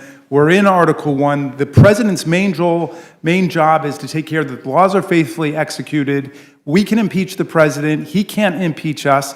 Congress has got to establish, totally without regard to political partisanship, our institutional prerogatives to legislate in the name of the American people. And this partisanship is wrecking our ability to act as a unified Congress in the interest of the American people. I couldn't agree with you more, and I also agree with you constitutionally. It was very clear James Madison saw the legislative branch as the preeminent branch of government, and in fact, even contemplated that ultimately the constitutionality of laws would be decided here, not by the Supreme Court. And I mentioned Dred Scott, but Marbury v. Madison, frankly, John Marshall simply announced it. There is nothing in the Constitution that devolves the power to review the constitutionality of duly passed laws of the Congress to the Supreme Court. But that's a different day and a different issue. But at any rate, I agree with you completely. And here's my And final therefore, we have to strengthen our investigative abilities, irrespective of who's in the White House. Okay, and this is my final question. Do we really want to be thinking so short-term and so short-sighted that this is about how this might affect one guy and investigations with respect to one guy, or do we want to try to establish principles that will govern for many years and decades and into the future? Because it seems like everything that anybody tries to do in Congress now is seen through the filter of how one guy feels about it. Yes, I think we've crafted this bill with that in mind. Yes, it's based on experience, but it's aimed at the future. It's trying to restore not just prerogatives, the legislative responsibilities and powers of Congress to do its job on behalf of the American people. There were a lot of basic constitutional norms that were trampled and destroyed, and I think this legislation goes a long way to restoring them for all future generations, something, again, that we should be proud of on a bipartisan basis. I yield back to you, Madam Chair. Mr. Reschenthaler. Thank you, Madam Chair. Ranking Member Comer, you look like you wanted to say something during that last round of questions. Well, I hate to get in an argument when we're talking about bipartisanship, but I haven't seen a lot of bipartisanship thus far in the Biden administration when it comes to infrastructure bill, when it comes to oversight in the House Oversight Committee, and a lot of damage was done, in my opinion, Mr. Raskin, with oversight in general over the whole Adam Schiff intelligence community. He had smoking gun evidence on collusion with Russia, and that did irreparable damage to this institution. I sincerely want oversight. I'm not a a flashy member of Congress that's good at sound bites or anything else, but I care about being efficient and catching the bad guys. We had a bad experience with an inspector general at the Election Oversight Commission. They finally resigned. We asked them to do an audit of a contract in Chicago, in California, a $35 million contract that was given through the Help America Vote Act, and they would not do it. Wouldn't do it. And we found the inspector general had never done an audit. Been there over a decade through Republican and Democratic administration, never done an audit. So not every inspector general is equal. There are really good inspectors general, and there are some that don't belong there. So you don't want to limit the president's ability to get rid of an inspector. How would that inspector general for the Election Assistance Commission, who finally resigned because there was so many stories, even the Sacramento Bee, which is not a conservative publication, was very harsh on that inspector general for not doing her work. I don't believe that under this bill you could have terminated that inspector general. Well, if you yield for a second, wouldn't that just be neglect of duty or abdication of duty? I mean, it would depend. You know, she said it wasn't her responsibility to conduct audits. Well, she could disagree, but the president, Yeah, Mr. Raskin, please. Mr. Rushenthaler, Thank you, you're Ranking Member. recognized. It's You know your what? time. I'm going to yield. I thank the ranking member for respecting my time, and I yield to Mr. Raskin. thank you, I was carried away by the eloquence of the witness. I think the way it works, but somebody could explain it perhaps, is that the president just needs to signify activate one of these categories, and then would be able to write, and we have to write it out and say, this person is being removed from neglect of duty. I believe that's how it works. Do you have a response to that, Mr. Comer? I just think that we've got the opportunity. I think there's agreement on both sides that we want a strong inspector general community. Where there's disagreement is in the president's ability to remove an inspector general. And I believe that we could come together in a bipartisan way with what I've already mentioned with Mr. Cole and Mr. Burgess, with what Republicans have wanted and asked for and offered amendments in the markup, and we could have a good bill that would come out of here and pass the Senate, become law, help strengthen oversight in general, and be a good deal for the taxpayers. Okay, That so- would be bipartisanship. Thank you, Ranking Chairman Connolly. Thank you so much.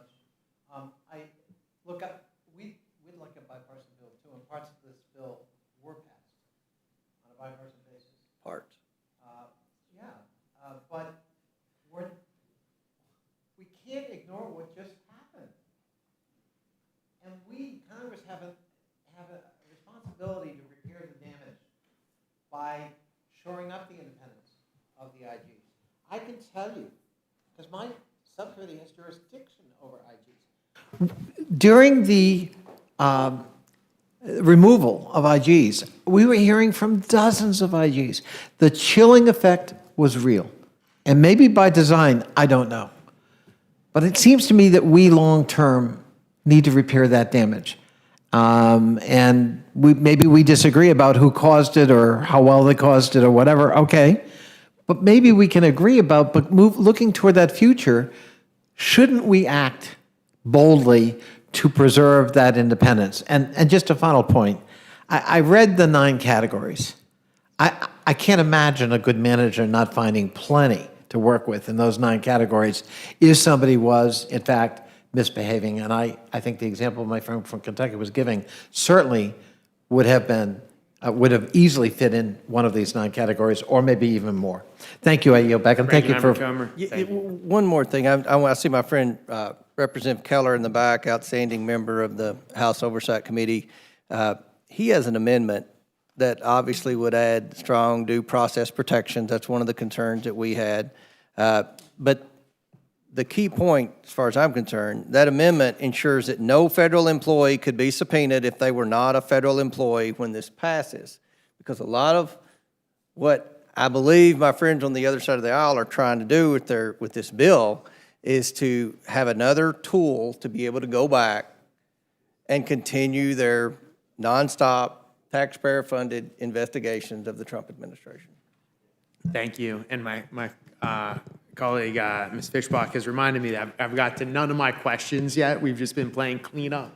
So I appreciate it, but I do want to get to just some of my questions briefly. Okay, so number one, Ranking Member Comer, we were talking about the fact that power is basically being ceded to unelected bureaucrats. And I think that you can talk about our institution doing that far too often and far too much. Would you like to elaborate on that point, how we are ceding too much power yet again to an unelected bureaucrat?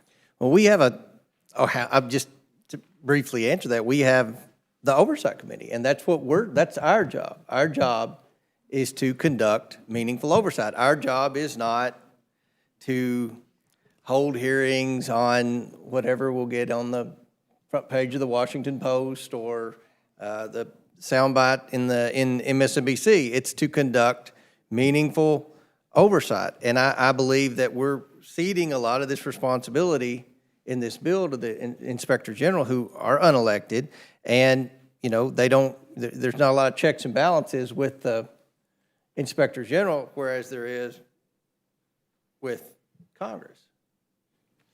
Okay, and I know you were talking about Mr. Keller's amendment regarding subpoenas. Do you see beyond his amendment, because I know he's here and he's going to testify, but beyond his concern with the subpoena power, do you have other concerns regarding the subpoenas?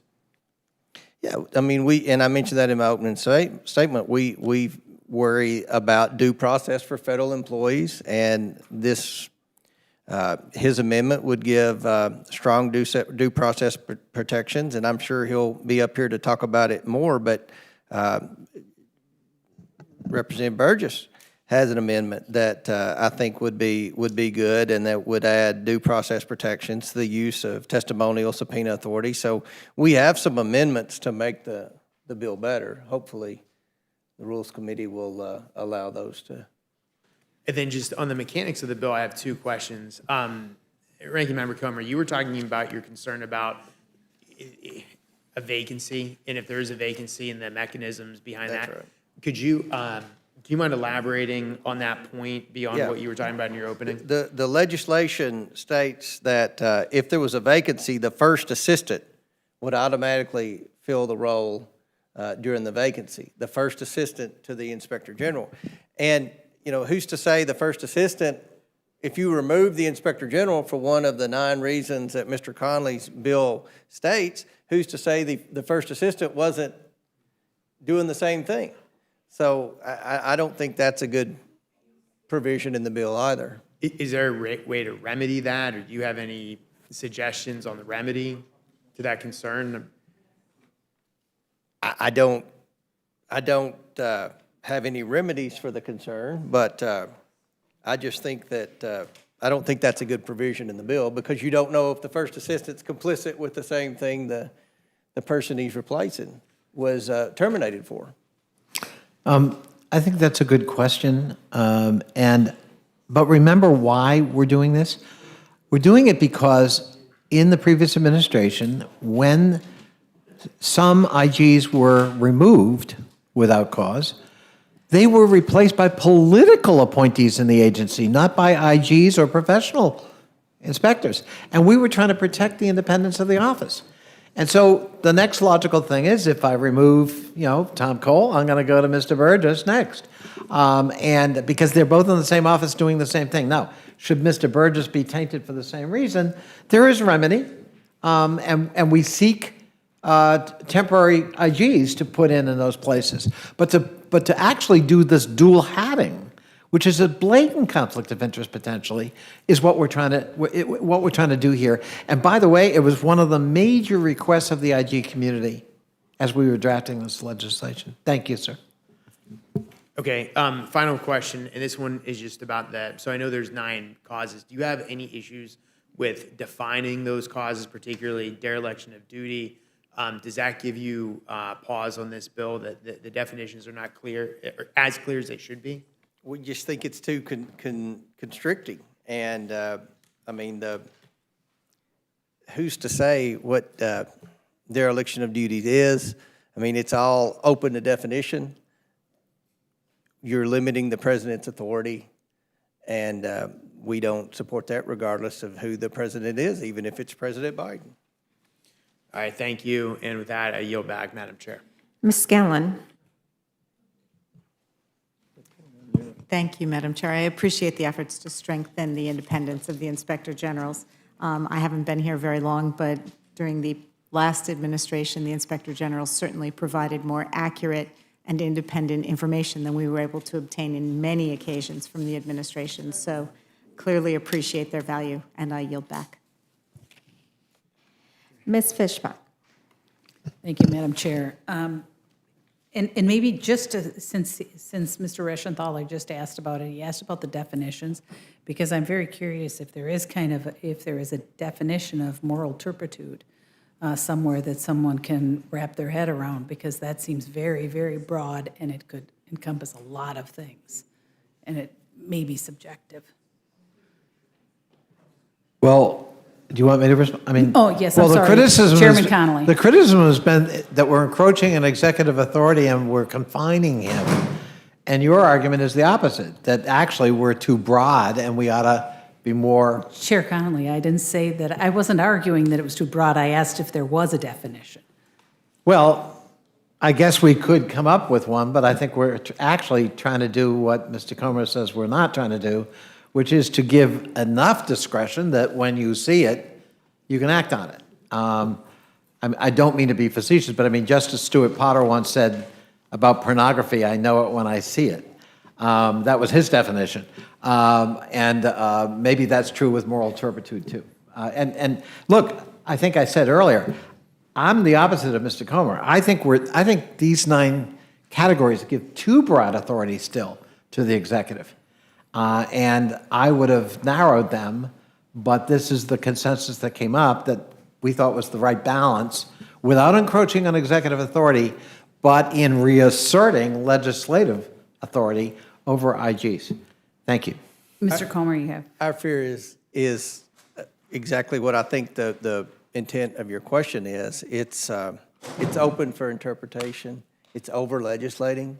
And again, if we do the compromise bill, I think we'll accomplish everything that both sides want in this bill, except for the ability to go back and subpoena former federal employees.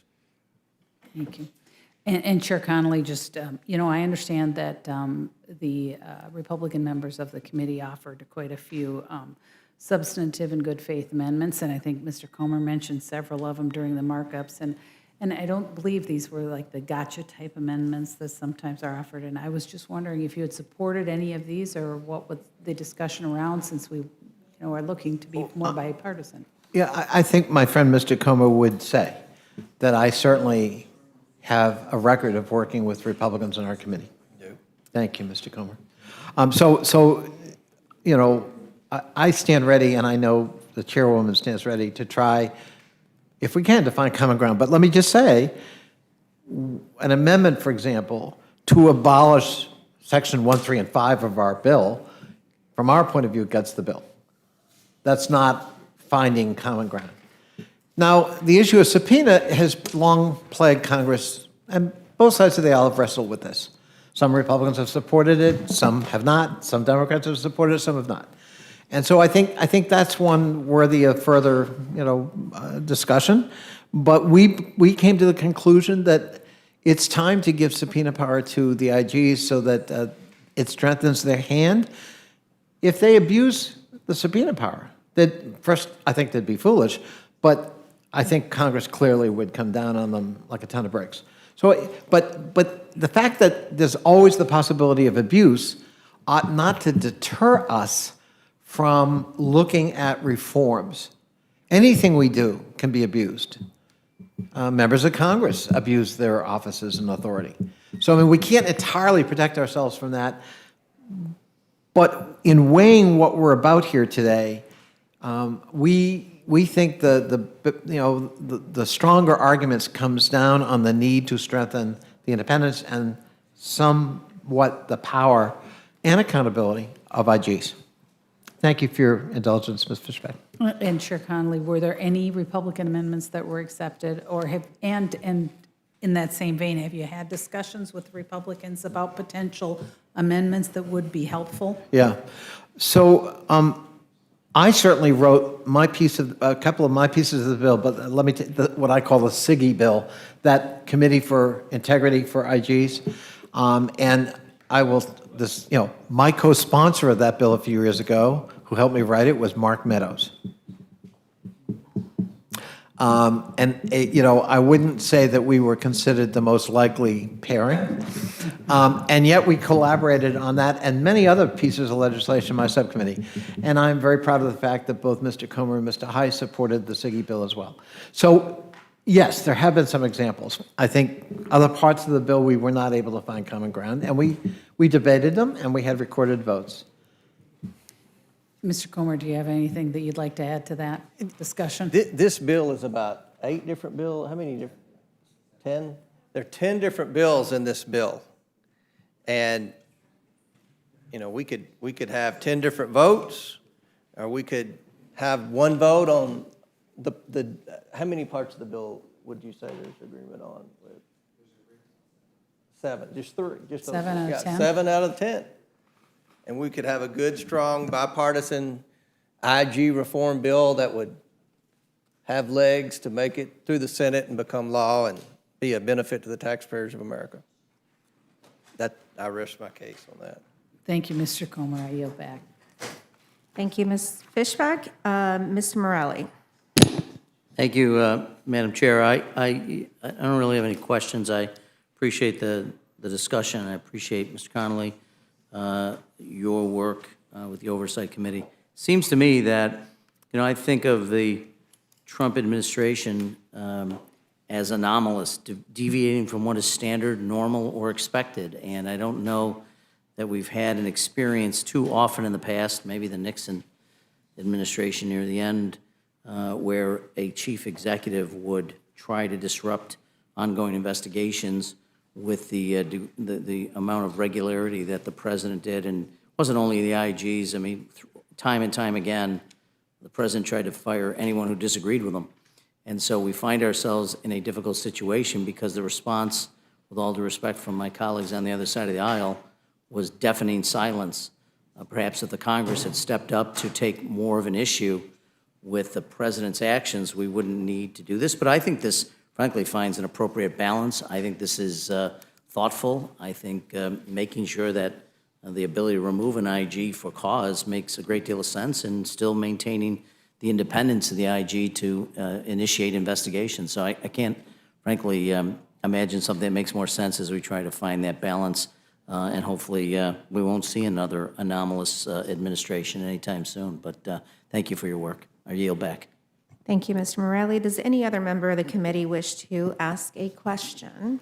Seeing none, I would like to thank our witnesses for their testimony. Please leave with our stenographer or submit electronically anything that you would like inserted into the record, and you're now excused.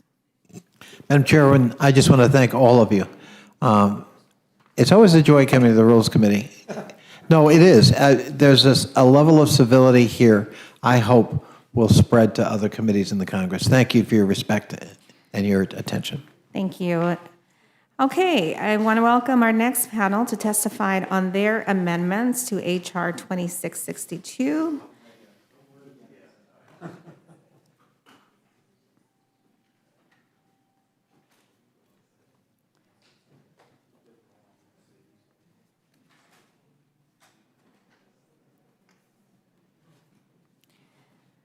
Mr. Keller. Thank you. I'd like to thank the chair and the ranking member.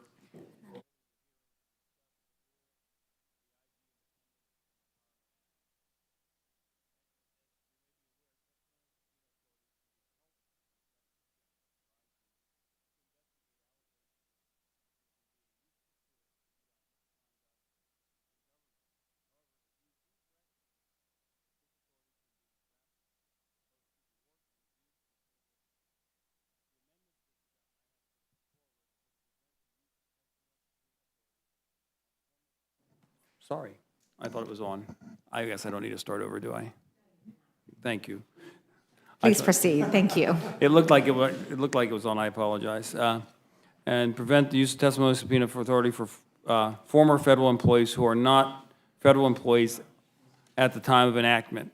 Testimonial subpoena authority should not be used on former political appointees who were not aware that they could be subject to a subpoena after leaving government service. In doing this, we will protect the privacy of ordinary private citizens and not change the rules for them after the fact. Additionally, under this amendment, former federal employees who are subpoenaed would be ensured access to legal counsel, as the IG's office would be required to pay the subpoenaed employees legal fees. With this added barrier in place to prevent the abuse of power, we can help ensure that only the most necessary subpoenas for investigative purposes are issued. So I urge the committee to allow this amendment to move to the floor, as it adds an extra roadblock in the preventing of political fishing expeditions. I thank you, and I yield back. Thank you, Mr. Keller. Anything that you brought with you in writing, please leave it behind or submit to rules documents at mail.house.gov before the conclusion of this hearing. Without objection, your statement will be entered to the record. Mr. Burgess, you're recognized. Yes, I have an amendment to H.R. 2662. Amendment number 3, and this amendment would provide a bipartisan bicameral compromise to address issues regarding the removal, vacancies, and increased transparency of the Inspector General.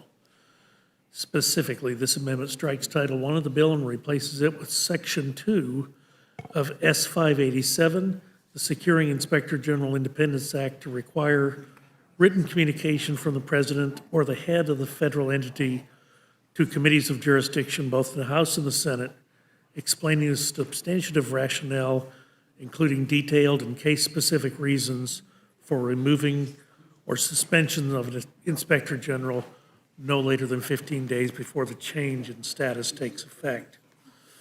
A year ago, the Supreme Court ruled in Celia Law versus the Consumer Financial Protection Bureau that the restrictions on the removal of the CFPB director are unconstitutional, specifically violating the Constitution's separations of powers. This amendment would remove the unconstitutional provisions while still requiring the transparency and accountability for the offices of Inspector General.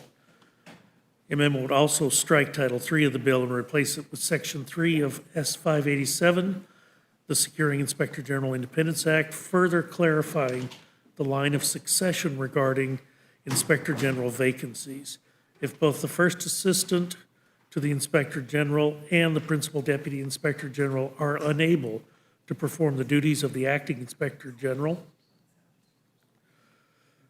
the President can only select an officer or employee already in that office to fill that vacancy in an acting capacity.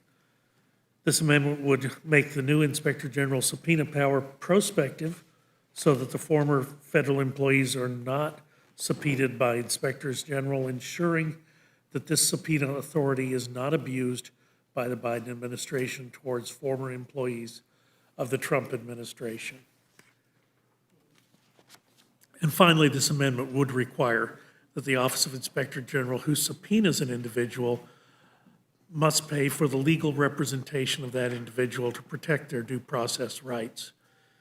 If this amendment were adopted, H.R. 2662 could pass the House and the Senate with bipartisan support, be signed into law this year, improving the independence and integrity of the Inspectors General in all government entities. So I urge the Rules Committee to make this amendment in order.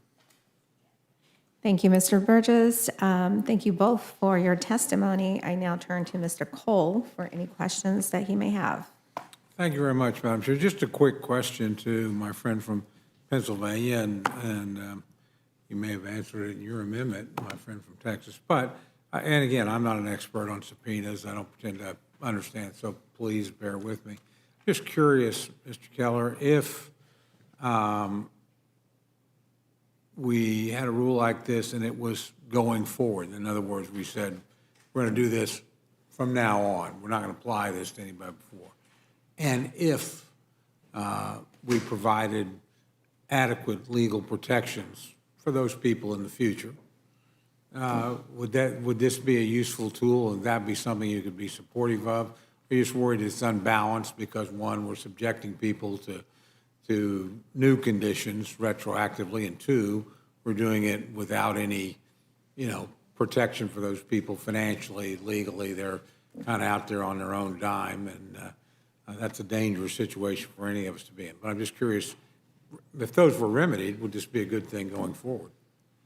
Yeah, I thank you for the question. And really, the intent of what we're looking at doing is to say, when somebody came into public service and to do a job to support the American people, this rule wasn't in place. And so, they shouldn't have to worry about service that they provided being called in on any kind of expedition where somebody might be just looking for information, whether it's, it could be somebody from the Obama administration, somebody from the Bush administration. If you got an inspector general that wanted to go back a number of years to look at anything, they should be protected as well as anybody else from the previous administration. In fact, if there's an employee of the Biden administration, if this wouldn't become law for another year, and you'd have an employee of the Biden administration, it would apply to them too. So that's what that does, because that's, it sort of puts the rules down to make sure that there is any kind of, somebody in the future looking back and trying to go on a fishing expedition. The protection for paying the legal fees is if we do have, say, going forward, somebody in, it could be 5 years, it could be 8 years, it could be something forward, gets called in to testify, they would at least have help, covering their legal costs, because I would think that, if you're doing a subpoena, it might be to look at something that person didn't do wrong, but they're just asked to come in and testify. So therefore, it would cover the cost of them just to come in and testify and make sure that they had the representation that they deserve, going forward, to make sure that if there is wrongdoing and we're trying to root it out, they're able to come and participate. Was this amendment offered in the course of the hearing? We did offer amendments, and, unfortunately, not all our amendments got in. Okay. Thank you very much. Thank you, Madam Chair. Thank you, Mr. Cole. Does any other member of the committee wish to ask a question? Okay, seeing none, I would like to thank, once again, our witnesses for their testimony. Please leave behind any information you wish to submit, anything you want inserted to the record. You are now excused.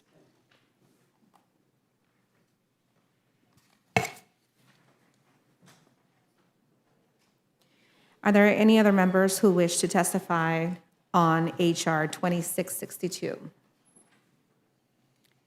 Seeing none, this closes the hearing on HR 2662. I'd like to welcome our witness to provide testimony on HR 3684, the Invest in America Act. Chairman DeFazio, Subcommittee Ranking Member Davis, Subcommittee Chairman Tonko, Ranking Member McMorris, Rogers. We are delighted to have you here today.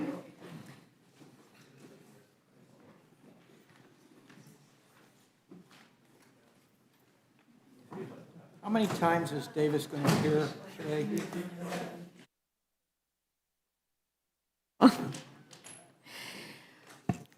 Okay, Chairman DeFazio, welcome, and you're recognized.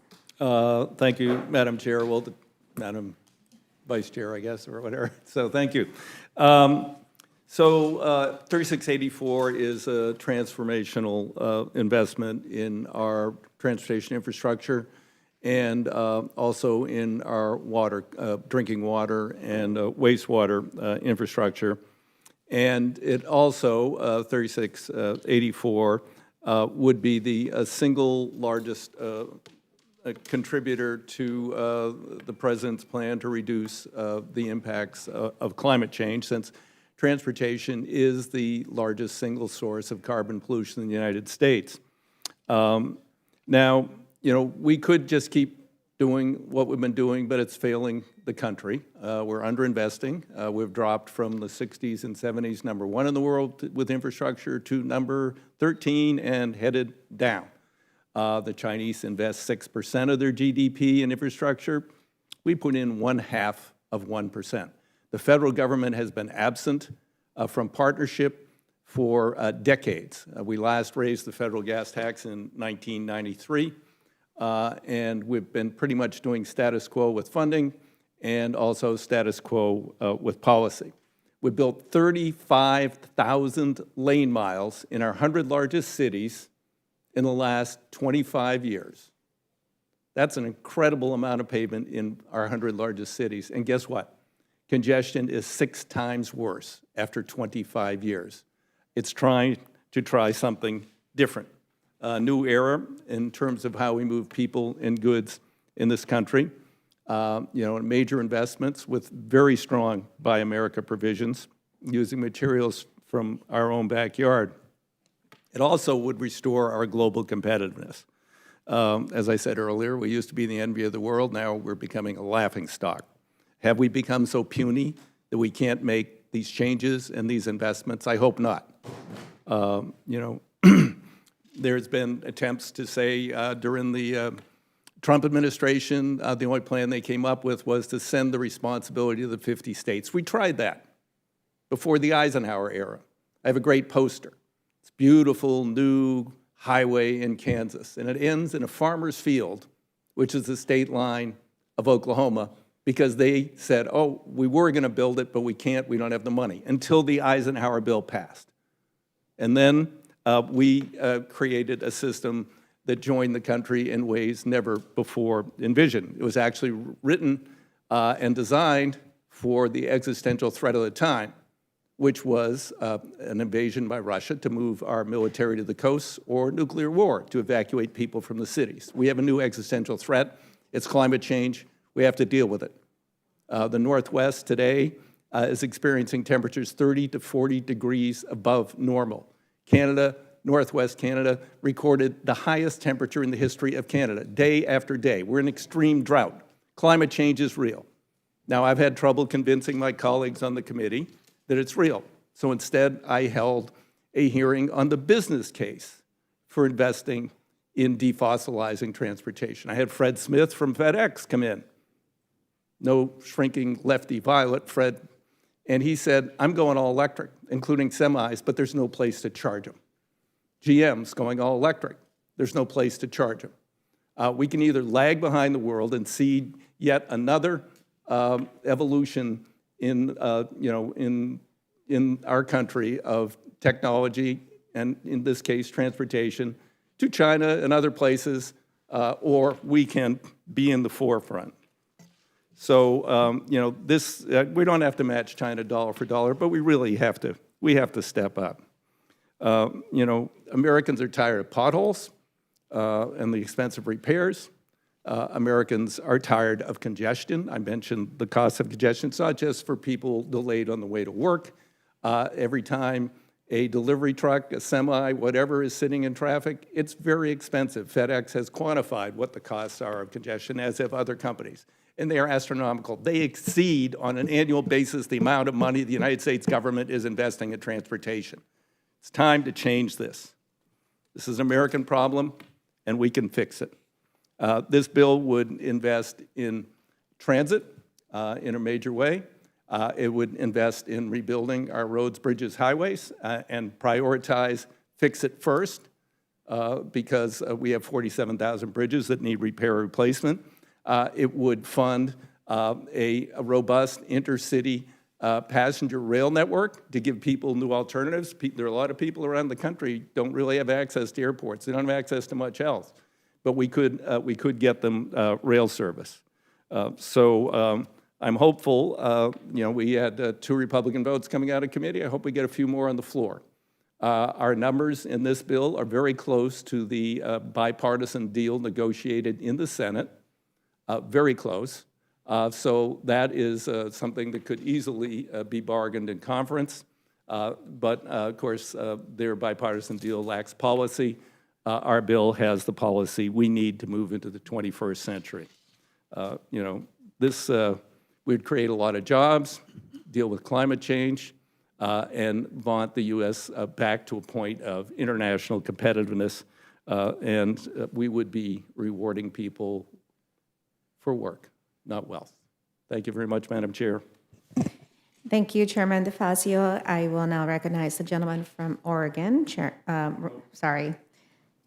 the gentleman from Illinois, Subcommittee Ranking Member Davis. And how many times are you going to come before our committee anyway?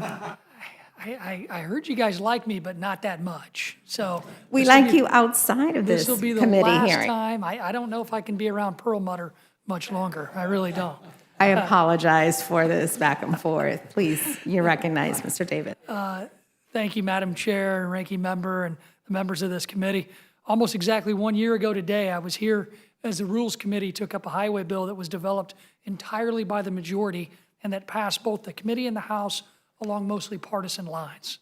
After that, it went nowhere, and Congress had to pass a 1-year short-term extension. I hope that the Speaker had learned that successful legislating depends on partisanship, on bipartisanship, partnership, and bipartisanship, not partisanship, especially after the majority in the House shrank to just a few members. But clearly I was wrong, because here we are again today, kind of like Groundhog Day, about to do the exact same thing. Even worse, this bill is completely unpaid for despite increasing the spending in the bill 11% from last year's partisan proposal. After leaders on both sides of the aisle from the Committee on Transportation and Infrastructure met with the President earlier this year, and after the Speaker's calls for a bipartisan committee action, I stood ready for productive bipartisan discussions about how we could include Republican principles within the majority's framework. We could have found a compromise between their proposal and our Republican priorities as reflected in the Starter Act 2.0. Priorities that include common sense project streamlining, sufficient flexibility for our state and local partners, and equitable treatment for all of America's diverse communities, including rural America. Unfortunately, our attempts to move towards the majority's positions were not reciprocated in any meaningful way, and instead the majority moved even further away from us to accommodate the most progressive members of their caucus. Our Republican proposal provided historic levels of funding, moving substantially toward the majority's position. But instead of showing a willingness to negotiate, today's bill moved even further to the left, with an 11% increase over last year's bill. In addition, instead of working with us to find a compromise on the majority's climate priorities, now $1 out of every $2 in this bill is tied up in meeting the Green New Deal agenda. One of the clearest examples of how out of touch this bill is, it removes a once bipartisan ban on spending transit funds on art at transit stations. When you've actively categorized art as infrastructure, given the many needs across this country, you've clearly lost touch with what infrastructure Americans need. The worst part is that this partisanship is absolutely unnecessary. The Senate EPW committee, which includes members from both ends of the political spectrum, such as Bernie Sanders and Jim Inhofe, found common ground and unanimously approved their highway bill. The Senate Commerce Committee followed suit, overwhelmingly approving their own sections for a surface reauthorization. But here in the House, the majority's doubling down on last year's failed one-sided process. We're following the same roadmap to nowhere. It's my way or the highway all over again. In addition, the bill we are considering further evolved to add in wastewater infrastructure legislation considered by the committee. Last Congress, we had a bipartisan agreement on a wastewater infrastructure bill that authorized robust but realistic funding and common sense regulatory relief. And last month, we saw the Senate pass its bipartisan water infrastructure bill. 89 senators voted for a bill that committed $35 billion toward wastewater and drinking water investments. That bill was celebrated and endorsed by the White House. However, the House majority not only walked away from our bipartisan agreement last year, but then proposed new, unrealistically high authorization levels, more than $150 billion when you combine both the drinking water and wastewater components. Republicans have proposed bipartisan solutions based on last year's agreement and the Senate bill, but our willingness to work together has not been met in kind. I encourage my colleagues on this committee to oppose this bill, and this partisan process. And I'll end on this note. For 4 years, we consistently heard complaints from our Democrat colleagues that they couldn't negotiate with President Trump because they couldn't trust him. I'm worried that last week's bungled release and about-face on the bipartisan infrastructure agreement, which is not what we're talking about here today, has greatly hindered the ability of Congress and the White House to negotiate future bipartisan agreements. Even still, I hope that we can put this all behind us and start anew in providing bipartisan solutions for our country. Thank you for the time today, and I yield back. Thank you, Mr. Davis. I now want to recognize the gentleman from New York, Subcommittee Chairman, Mr. Tonko. Thank you, Vice Chair Torres, and allow me to thank Chair McGovern and Ranking Member Cole and the members of the Rules Committee for the opportunity to testify on the drinking water provisions included in Division I of H.R. 3684. I'm here to represent the Committee on Energy and Commerce, which favorably reported 2 bills last week, which have been included in this division: H.R. 3291, the Assistance, Quality, and Affordability Act of 2021, and H.R. 3293, the Low-Income Water Customer Assistance Program Act of 2021. The full committee markup of these bills followed an Environment and Climate Change Subcommittee markup and a legislative hearing. During this regular order process, there have been ample opportunities for discussion and amendments to refine these provisions. I would guess that every member on this committee acknowledges the critical importance of drinking water infrastructure. I would also guess that anyone that watches local news or reads local newspapers knows that our water systems are failing, and failing tremendously. Every day, leaking pipes lose an estimated 6 billion gallons of clean drinking water, and there are more than 700 water main breaks daily. This causes severe service disruptions, public health risks, and financial hardships for local governments and water customers. And the longer we continue to neglect this hidden infrastructure, the worse it will get. Our current trajectory will result in increasing public health and economic development challenges. The Environmental Protection Agency estimates some $472.6 billion is needed to maintain and improve the nation's drinking water infrastructure over the next 20 years. That's a lot of money, and we need to ask ourselves, should all the burden fall to local governments? Division I's intention is clear. It says no. We need to strengthen the federal partnership by taking bold action to deliver critical drinking water improvements. Collectively, Division I will enhance drinking water infrastructure, quality, safety, and affordability, and delivers a necessary lifeline for system repairs and upgrades. This bill would extend the Drinking Water System Resilience Funding Program, the Indian Reservation Drinking Water Program, the Public Water System Supervision grants to states, assistance to colonias, grants for school and child care lead testing, and replacements of school drinking water fountains that may contain lead. It authorizes a significant increase in funding for the Drinking Water State Revolving Fund through the 2020s, and it establishes several new programs, including a grant program to address PFAS contamination and a $45 billion investment to fully replace lead service lines. As many as 10 million lead service lines are currently in use, including an estimated 400,000 schools and child care facilities with lead components. According to GAO, these residents using lead lines tend to be overwhelming low-income and people of color. Getting the lead out of our water system is a critical component to an equitable infrastructure package. Overall, the Aqua Act invests more than $105 billion over 10 years in drinking water infrastructure. Title II of the division addresses EPA's Broken Standard Setting Program.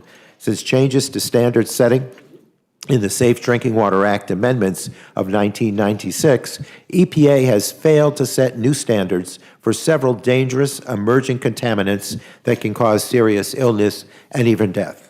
We now have 25 years of evidence that the approach established in the 1996 amendments simply has not worked.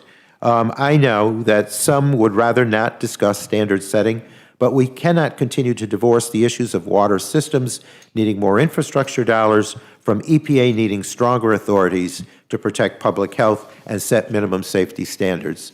Title II directs EPA to set health protective standards for PFAS, for 1,4-dioxane and microcystin toxin within 2 years, and it prevents EPA from setting standards that are weaker than what is feasible based on cost considerations.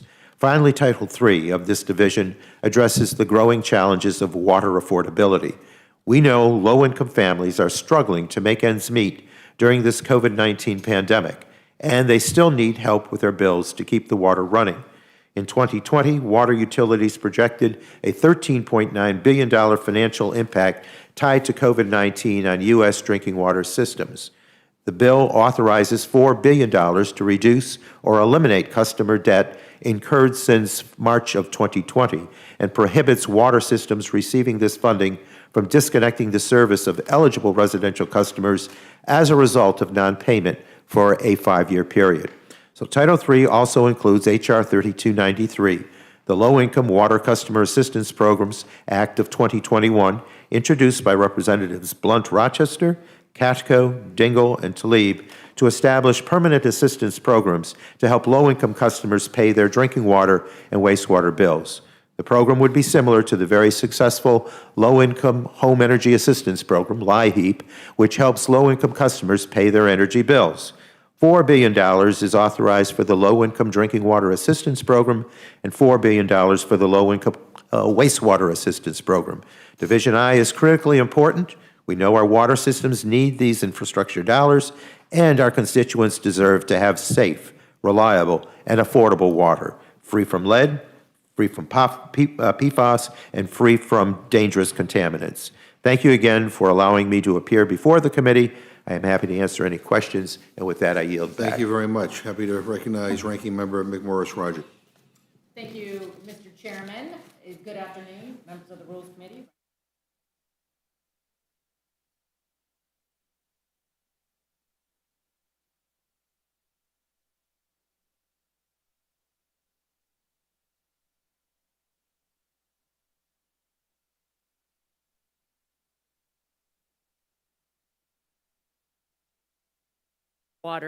Thank you, bills, and those that are meant to advance next-generation auto safety technologies. Republicans can work in a bipartisan way to help improve our drinking water systems. Just in 2018, we worked together, Republicans and Democrats, on a huge bipartisan win, America's Water Infrastructure Act, AWIA. And AWIA improved drinking water system management and compliance, promoted infrastructure purchasing power, and helped states better handle their federal responsibilities. You fast forward to today, and Division I contains H.R. 3291, the Assistance, Quality, and Affordable Act. While it does renew many of the authorizations from AWIA, this bill is built upon significant and controversial policy choices. First, it authorizes drinking water loan spending amounts that are triple those requested by the President in FY22. $1.35 billion versus $4.14 billion. It also adds a new 10-year, $45 billion lead service line replacement program to 2 existing EPA programs. And it does it even though EPA's needs a survey for lead service line location and cost is 2 years from completion. Second, the legislation makes radical changes to EPA regulatory authority, promoting stringency over health. These changes will raise costs on all customers, but especially the low income, the working class, and middle income, and punish communities with the lowest rate bases. It strikes the requirement in the Safe Drinking Water Act that the cost of a regulation be in line with the health benefits, and that existing requirement does not stop public health promotion or expensive rules. Rather, it prevents communities from overspending their finite public health resources on minimal risks, saving them from more pressing ones. The Investment Act also removes language permitting our smallest communities with EPA approval to use more affordable technology that is adequately protective of health. This bill authorizes $4 billion to pay off people's outstanding water bills from the last 15 months, even though Congress has already provided $1.1 billion for this purpose. And it places a 5-year moratorium on water systems acting to collect owed amounts from customers, regardless of income. 5 years. This legislation also creates a new $8 billion program at EPA to pay water and wastewater rates for low-income persons. This is EPA's first income support program. It creates barriers for smaller, poorer systems and requires EPA to study the need for and the scope of this program only after it starts handing out all this money. Without dramatic changes, the INVEST Act will be hard to support. I encourage you to make some Republican amendments in order to address some of these issues. That includes the amendment from Ranking Member McKinley and myself. It would authorize more than $11 billion in funding for key drinking water programs. I also must address the so-called auto safety title that the majority at our committee provided to the Rules Committee. In mid-April, we all agreed to circulate a safety title, a draft safety title with stakeholders. It was largely written by the majority that included their proposal promoting autonomous vehicles. We stayed at the table, worked in good faith, and even when the majority backed off from its commitment for a legislative hearing, unfortunately, our patience was rewarded with a rushed, punitive measure that we have here today that did not even receive a markup. Notably, it's missing the single most essential auto safety measure that we should be leading on, a framework for autonomous vehicles that are developed in the United States of America. We must provide a pathway for America to beat China and lead in the testing and the deployment of AVs. This deficiency is a gift to trial lawyers who make money from the roads being less safe. It rewards the Teamsters who completely misunderstood that our jurisdiction only deals with passenger vehicles and not trucking. Their opposition comes at the expense of their brothers and sisters in labor who want to make these vehicles. Sadly, this failure will also hurt vulnerable communities that the Teamsters have left behind. Autonomous vehicle legislation, self-driving cars, would deliver a promise of a whole new form of mobility for seniors and those with disabilities. Our economic and national security is compromised here as well. Inaction cedes the technological lead to China, just like it did with communications equipment companies. I sincerely hope that the Rules Committee will make our amendments from Representative Latta and Gus Bilrakis in order to correct these flaws. And I thank you and look forward to answering. No, thank you. Thank you all for being here. I just want to ask unanimous consent to insert into the record the Statement of Administration Policy supporting passage of H.R. 3684. I obviously support the bill, and I appreciate those who have come to offer some alternative views, but I have no questions. Mr. Cole? Thank you very much, Mr. Chairman. Let me start with you, Mr. Davis. You're pretty sharp in your comments. Is there anything bipartisan in the package, or is it a pretty partisan package? It's again, like last year, I said in this room, it was a partisan bill, and when our minority views were proposed during negotiations, we moved toward the majority in many areas, but it was not reciprocated. And it's unfortunate to see this process happen once again at a time when we see that some of us. Turn your mic on, please. Thank you, sir. No, you don't, Mr. Chair. I know better than that. No, our chairman does. He does. But there's just nothing bipartisan about this. And unfortunately, as we're watching senators in a bipartisan way celebrate agreements that they made and then had to remake with the White House, this is the furthest thing from that type of an agreement. So much so that amendments that Chairman DeFazio accepted into the package during the markup were done away with before this package came here. I've been around a long time, watched a lot of transportation bills. They're usually pretty bipartisan. I mean, everybody likes to build infrastructure. Can you have any explanation as to why not? Last year and this year, we've not operated in the traditional manner on bipartisan infrastructure packages. And what are the main issues of contention? Well, thank you. Chairman DeFazio has been a friend for years, and I think he would prefer a bipartisan approach, similar to some that I've witnessed, like with Chairman Schuster. When Chairman Schuster passed the FAST Act, I was a staffer when other highway bills were passed, and they all seem to be very bipartisan. But I think this is Speaker Pelosi's shoot for the moon type attitude. And it's less about bipartisanship and solutions, and it's more about a cavalier attitude that just seems to put the far left priorities in place. You know, members of the majority have said they don't want a traditional highway infrastructure bill. Be very, very careful when you hear members of this body rationalizing what is now called infrastructure. We know, and the American people know, what infrastructure is.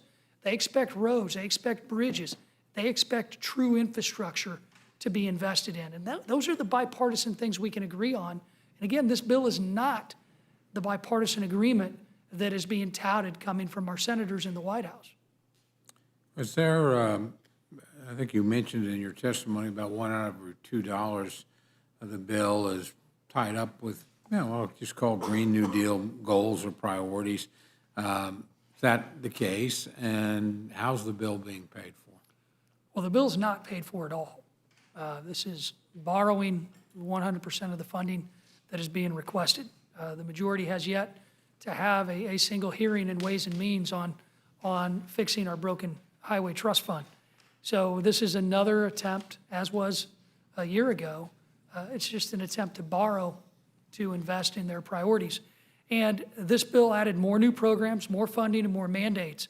And it's simple math. When you look at the Green New Deal programs and policies and new requirements, you have 50% of the bill's funding going towards meeting the Green New Deal goals. And at the same time, not taking into consideration the regulatory reform that former Secretary of Transportation LaHood testified in front of our committee last Congress about, that Mayor Garcetti from Los Angeles testified needed to happen, and our former colleague, Governor Walz, was at that same hearing. We need regulatory reform, so the cost of actually implementing these projects is going to continue to go up. At some point, we've got to talk about making sure that we look at the overall cost and the length of time it takes for infrastructure to be built with federal dollars in this country. And the majority has ignored our request to streamline these activities that just as recently as 2017, Secretary Buttigieg supported. So I hope we have some advocates at the Secretary of Transportation's level and also at the White House, because clearly we don't have regulatory reform advocates on the committee or in this House.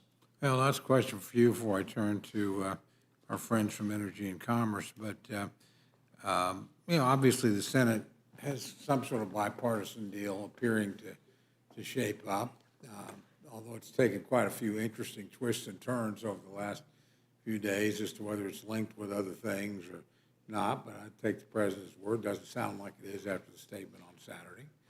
We'll wait and see. But if they come with a bipartisan product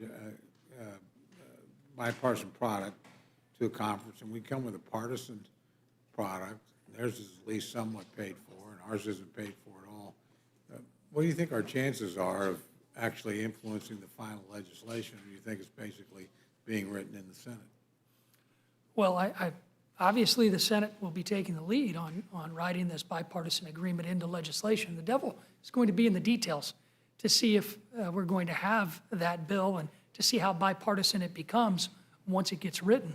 But as you look ahead, I clearly would prefer, like Chairman DeFazio mentioned during our markup, I would prefer to go to a conference committee and be able to conference our differences. I think that's good for us. It's good for bipartisanship. But if this bipartisan agreement that the senators put together with the president, and as long as the president sticks to his word from Saturday, and then also Speaker Pelosi and Leader Schumer are willing to separate the reconciliation process from this bipartisan deal, then we would be pretty much taking the Senate's lead. And if that's the case, then it will be much more bipartisan than the process that we have here in the House and that we're debating today. And that may be good for the country, but what we did in an 18-hour markup and what we're doing here today and what we're voting on this week on the floor of the House, once this rule is jammed through on a partisan basis, it's going to be nothing but political theater. Mr. Morris Rogers, were you given any justification why the majority is adding these energy and commerce water provisions, which are, I don't recall them ever being in the surface transportation bill. They've always been separate standalone items. Why are they being combined? Mr. Cole, I would say that's a good question. I believe that these bills, I will give the majority credit for marking them up, having hearings and marking them up in committee, but I really believe that they should come before the Congress as separate bills, that we could get better outcomes. Just in 2018, we came together, Republicans and Democrats, on major water infrastructure updates, and we reached an agreement. That should be our goal again today. Oh, and I should.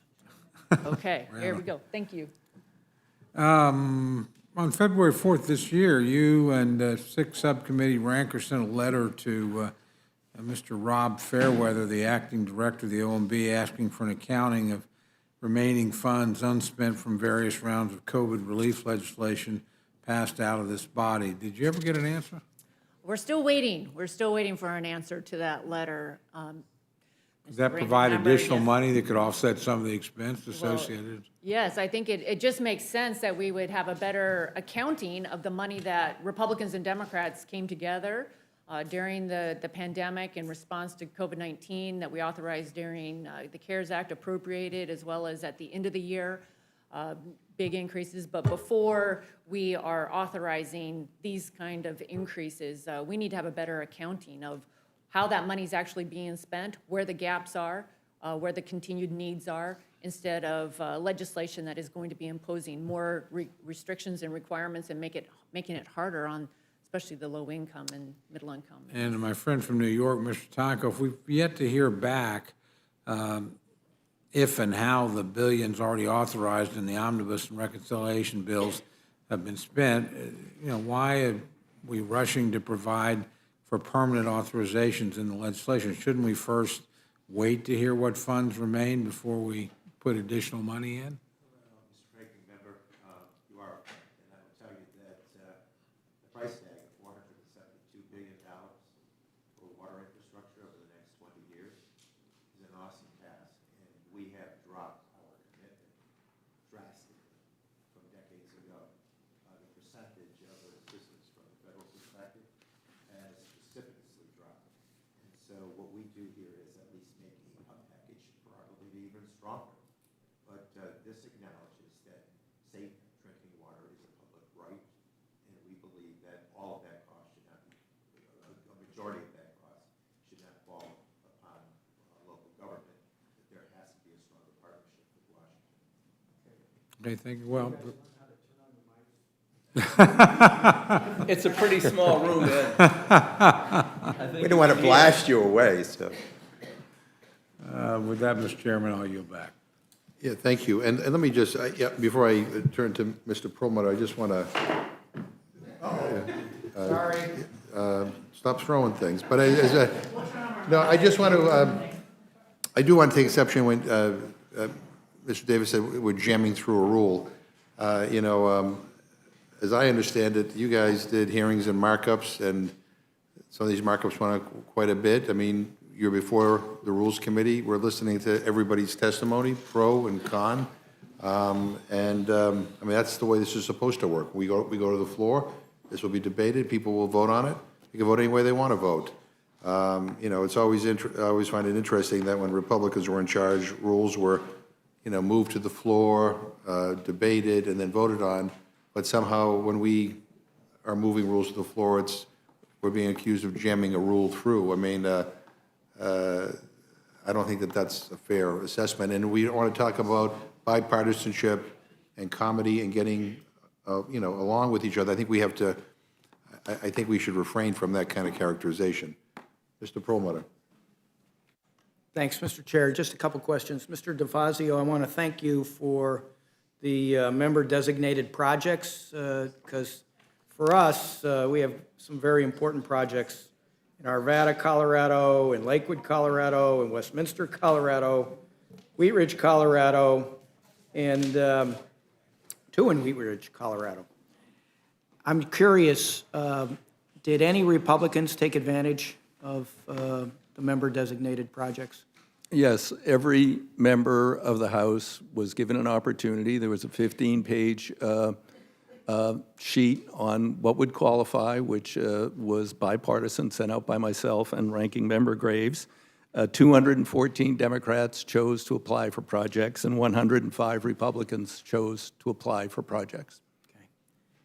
I also want to thank you for including something that we had in the appropriations last year, never made it through, which is the Railroad Rehabilitation and Improvement Financing Equity Act, which is when Denver and the Regional Transportation District in Colorado remodeled Union Station downtown and brought all of the transit through Union Station, had to set aside a certain amount of money to secure the bonds that were issued.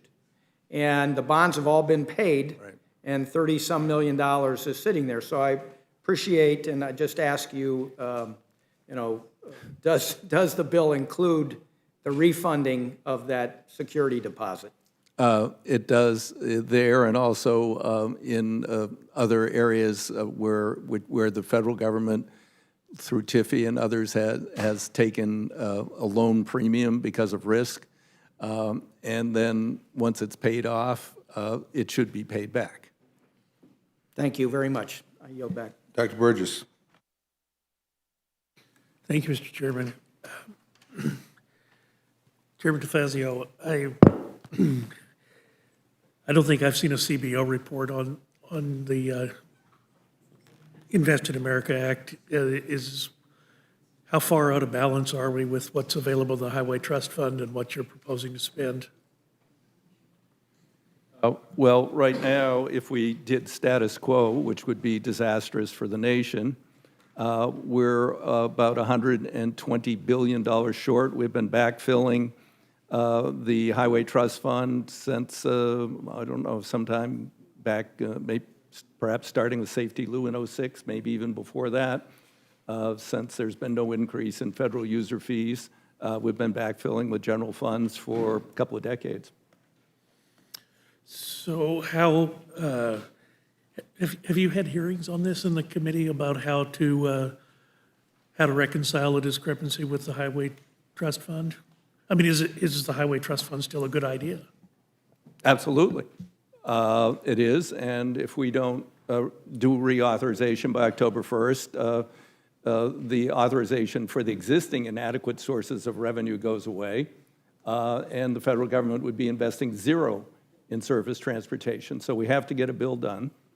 And that is the subject of the Ways and Means Committee, and they actually have held hearings on it. I hate to correct my ranking member, but they have held hearings. They haven't acted in various subcommittees.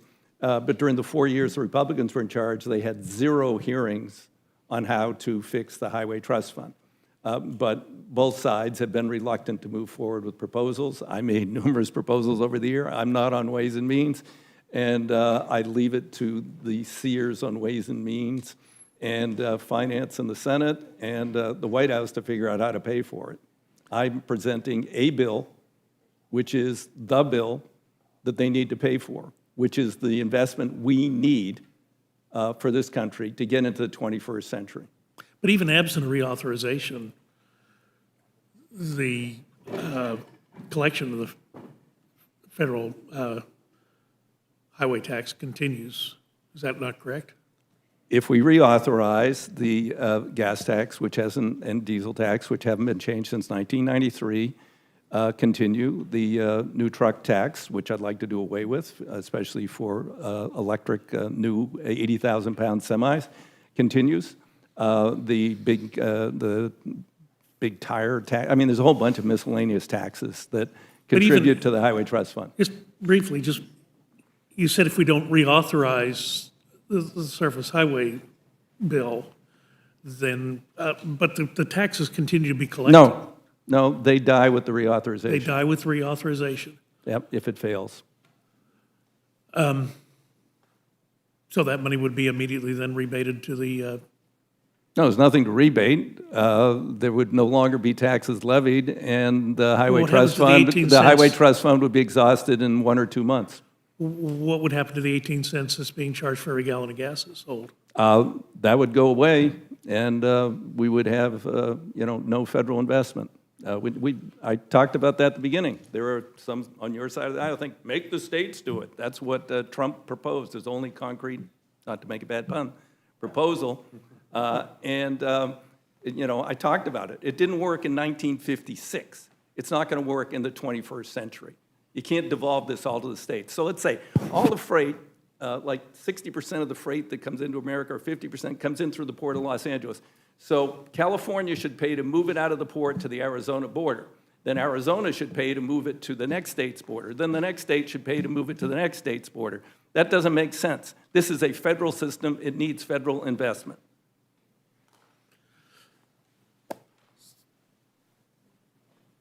But the difficulty we're going to have going forward, and I'm not asking you this to be difficult, but we are going to have to figure this out, are we not? It seems I was on the committee with you back in 2003. Yeah, I pushed the Obama administration, and before that, the Bush administration, just index the gas and diesel tax and bond. Nope. Look at, a tax, per barrel tax at the refinery. Very easy to collect, easier than the retail gas tax on the fraction that goes into taxable transportation uses. And use that for bonding. Nope. I have offered numerous proposals over the years. I'm not on Ways and Means, and no one has put forward my proposal. So at this point, it's up to Ways and Means, the President and the Senate to figure that out. But really, it's up to us as a Congress, right? Yeah. To figure this out. Sure, but I'm not on Ways and Means. You might bring them in and ask them questions. Well, that might be, as a member of the Energy and Commerce Committee, I always think we should be talking to Ways and Means, or asking them questions anyway. So, Mr. Davis, let me just ask you, you heard the ranking member of Energy and Commerce testify about the low-income water customer assistance programs, which were passed out of the Energy and Commerce Committee on a party line vote last week. And now this creates 2 new federal entitlement programs administered by the Environmental Protection Agency to provide a total of $8 billion in drinking water and wastewater treatment programs. And perhaps I'd ask also our Energy and Commerce chairs and ranking members, does the Environmental Protection Agency have the in-house experience to administer this program?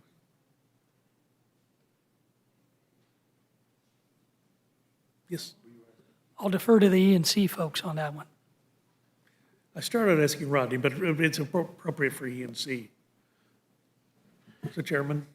Well, the LIHEAP program obviously is a template that this is following, but there is no such program right now, and I think that, again, the expertise that they need to bring to the forefront will assist those communities, those families that are struggling to be able to pay their water bill.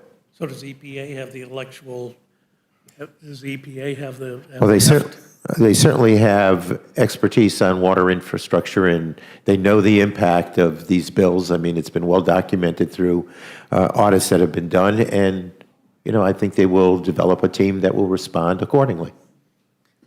Yes, Ms. Rogers. Thank you, Dr. Burgess. I would just highlight for the committee that this would be the first time that EPA would be administering some kind of a subsidy program. EPA is a regulatory agency. And LIHEAP is administered by Health and Human Services. It's not over at Department of Energy. I do not believe that this is the appropriate place to be housing this program.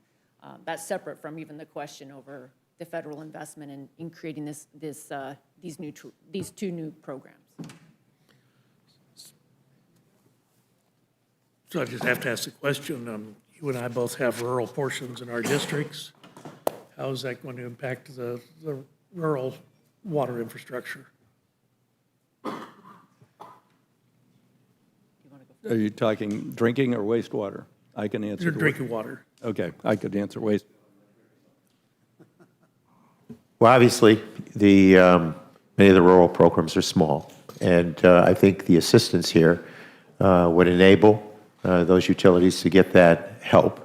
which would be important going forward because the documentation has shown a huge impact on families affording their bills.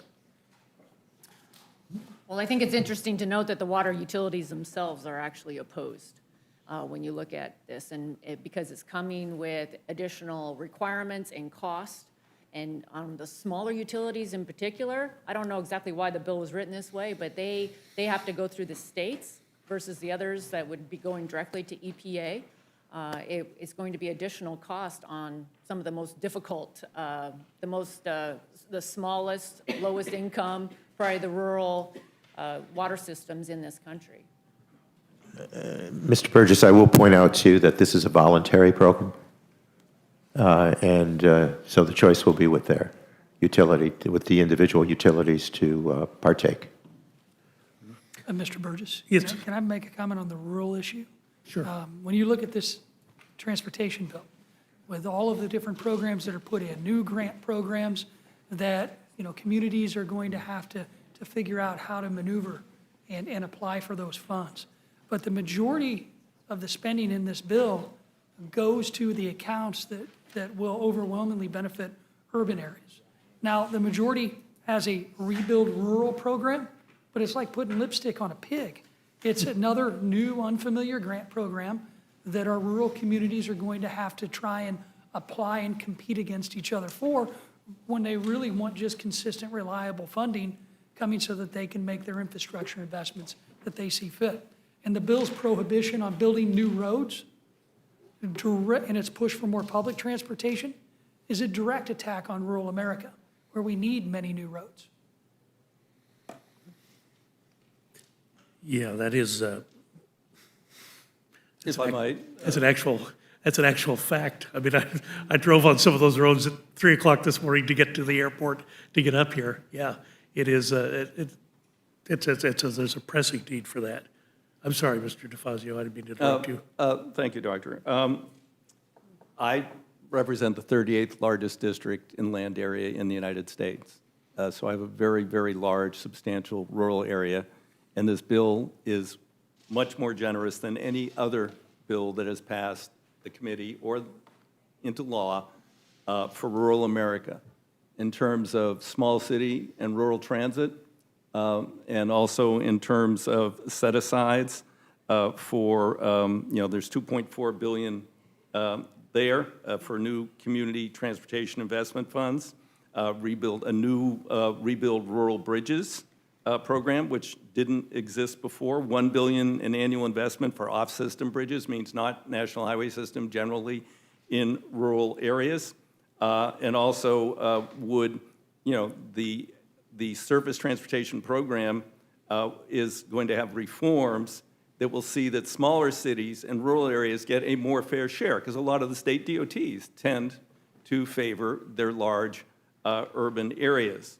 It also will allow rural areas to access the TIFIA loan program, which right now is virtually impossible. And it also would streamline the process by which the FTA provides funds for rural and small communities, ensuring they receive federal funds more quickly, and there are a number of other things. So I would contest the fact that it's insensitive. And then on the issue of wastewater, I did a statewide call with my county commissioners, and probably 70% of them or more are Republican, outside of 3 blue counties or 4 blue counties, 3 blue counties and 1 purple county. And they were begging to get assistance with wastewater and drinking water. And that's why we put in a very significant amount of money into wastewater. The estimate is over the next 10 years, we need $271 billion for wastewater investment. The bill that the gentleman referred to last year would actually, at the rate of investment in that bill, we would get to repairing all that in about 100 years. Of course, by that time, it would have failed again. So these are very significant investments, and it also includes a new, and that's the SRF, State Revolving Fund Program, which is low, no-interest loans. But there are a lot of very small communities, particularly people on this call that I had statewide, saying we can't afford even a zero-interest loan in this small rural area. way out in Eastern Oregon that I don't represent. And I said, well, there's going to be a new grant program. And they said that would be really welcome. I mean, when I was a county commissioner, we built a new metropolitan wastewater management system. The urban area, my largest urban area, has doubled in size. It's still serving us well. And 75% of that was paid for by the federal government. Today, that's how much partnership you get from the federal government for wastewater. The record reflections showed zero. Zero, sorry. Okay. So, Mr. Davis, let me just ask you a question.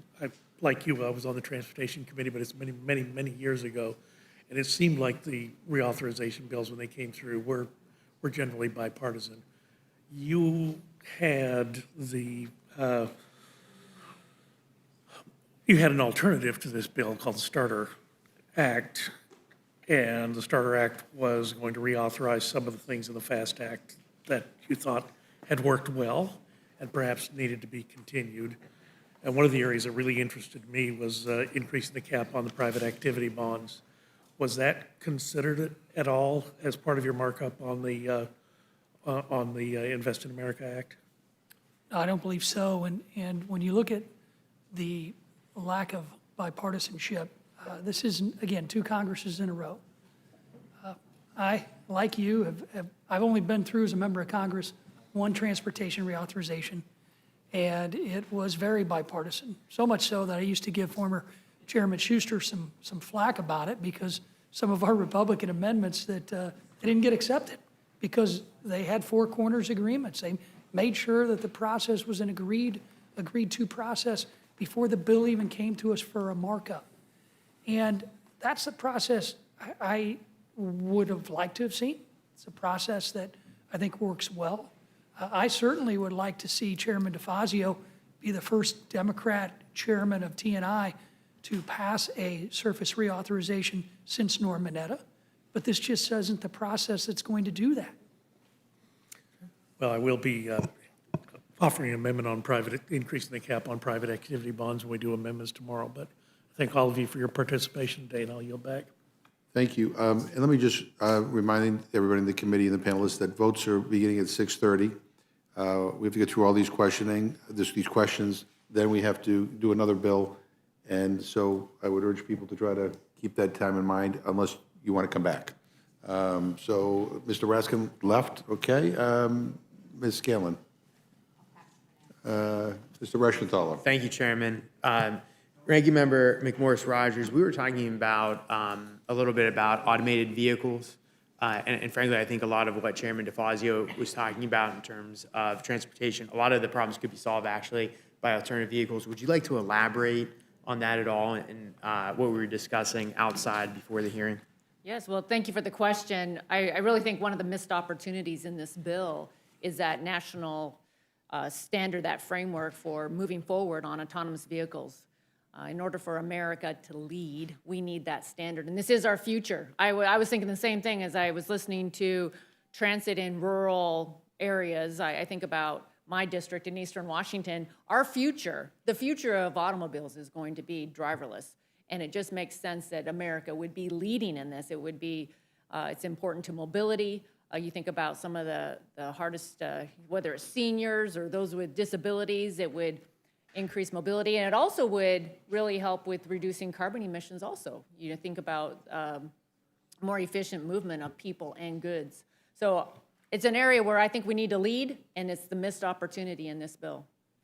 Thank you, and I yield back. Mr. Morelli. Thank you, Mr. Chairman. I just want to thank the committee chair for his hard work on this, and also to acknowledge all the hard work of my friend from upstate New York, my fellow colleague, Mr. Tonko. I yield back. Thank you. Thank you, Mr. Chair, and I will certainly try to be brief. And I do appreciate the discussion a little bit earlier about rural districts and about rural areas, and I represent a very rural district. We've got 38 counties. It's basically the western half of Minnesota. And so I was very concerned about the funding to make sure that the rural gets at least their fair share of the funding for roads, because our need is great. And I'm just, if anyone wants to comment, you know, I take a look at this, and And it's very difficult with grants and red tape and, competitive grants, the overregulation for small cities and for counties to compete. And so I'm wondering, Ranking Member Davis, you mentioned earlier about trying to reduce that, that burden on them, and if there is anything that we can do on that. But in addition to that, I was kind of curious, 71% of the public access road miles are in rural America.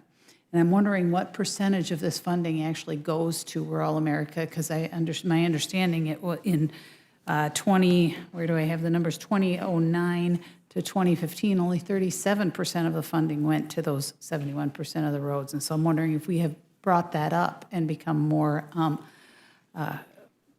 responsive to the needs of rural Minnesota or rural America. But because I see things like and I believe Chair DeFazio mentioned it, there's $1 billion for rural bridges, but then there's $3 billion for Reconnecting Neighborhoods program. And I think, in my personal opinion, those rural bridges are very, very important because it means how we get to school, it means how we get our goods to market, it means how we get to health care, everything. It is so necessary. So I'm wondering if anyone would want to comment on a few of, I threw out a lot, but I'm trying to, move the time along, so. Well, thank you, Ms. Fishbach. And as I mentioned earlier, I think with the focus on transit and passenger rail and basically seemingly forcing rural communities to think about those methods of transportation truly without any study of whether or not there's a need.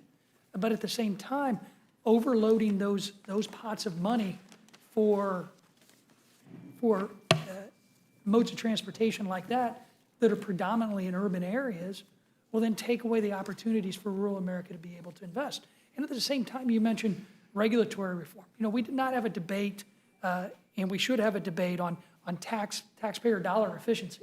And we talk about efficiency standards a great deal when we were debating this bill, but at the same time, if it takes more to complete a project because of the regulatory regime that it's lasting so long and costs so much for compliance, then those projects aren't completed.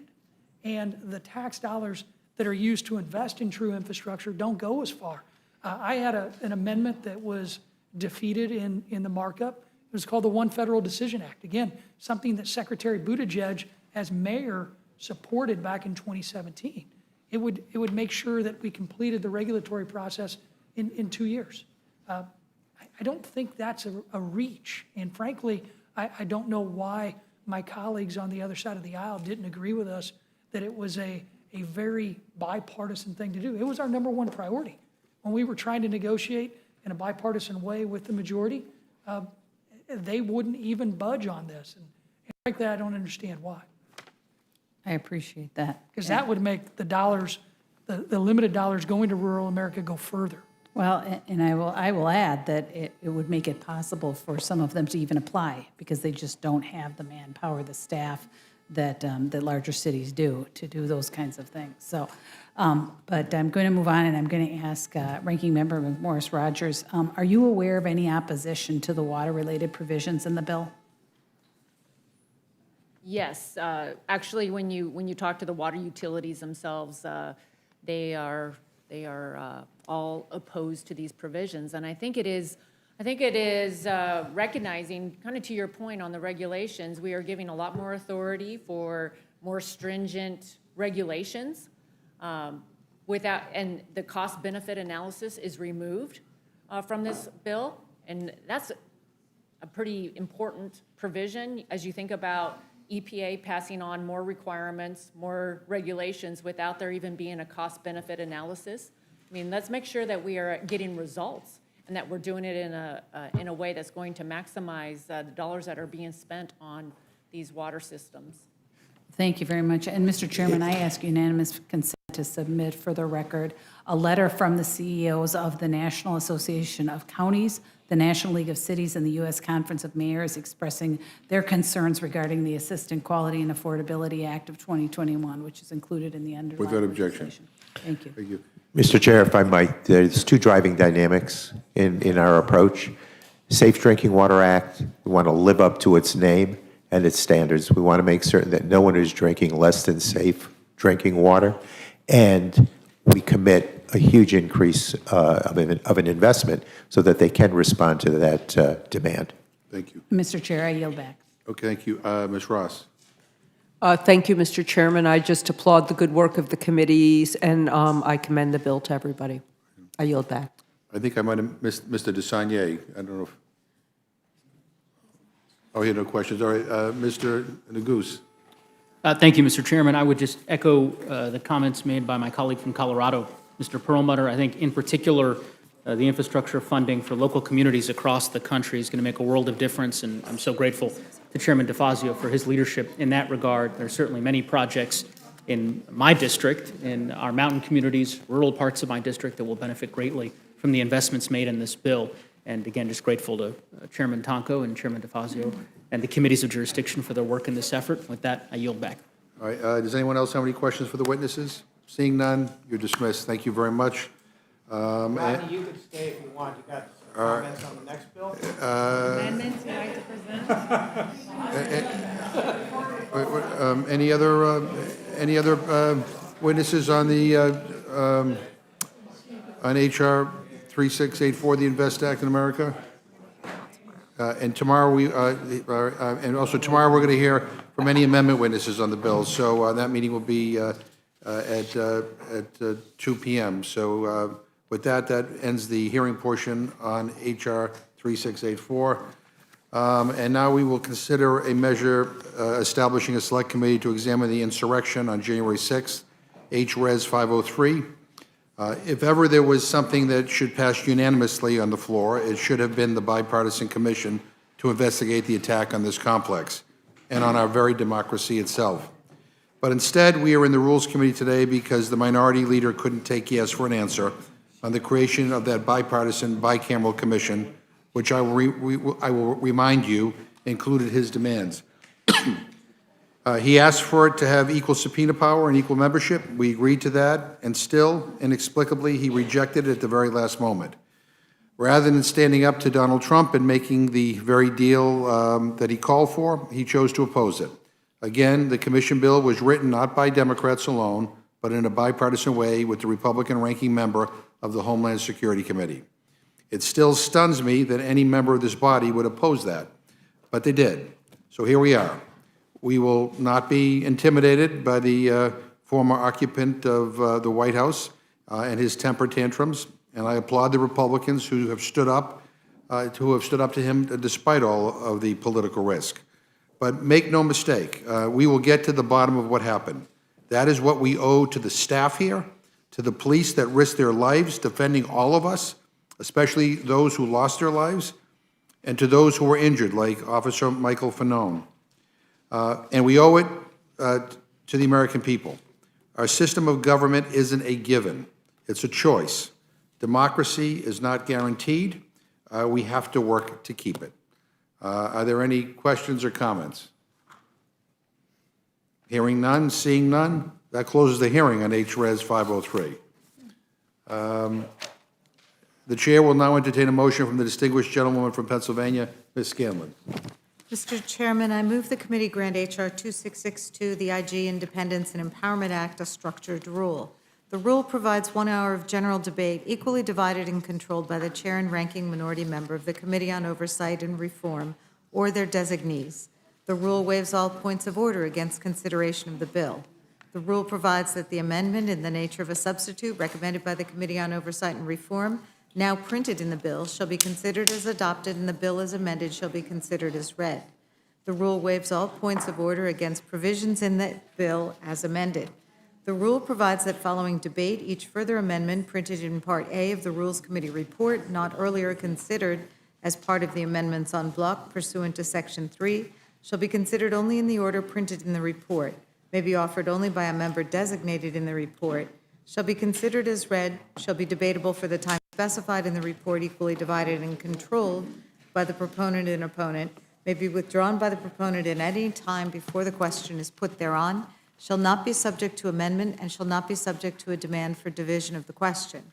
The rule provides that at any time after debate, the chair of the Committee on Oversight and Reform or her designee may offer amendments en bloc consisting of further amendments printed in Part A of the Rules Committee report not earlier disposed of. Amendments en bloc shall be considered as read, shall be debatable for 20 minutes, equally divided and controlled by the chair and ranking minority member of the Committee on Oversight and Reform or their designees, shall not be subject to amendment and shall not be subject to a demand for division of the question. The rule waives all points of order against the amendments printed in Part A of the Rules Committee report or amendments en bloc described in Section 3 of the resolution. The rule provides one motion to recommit.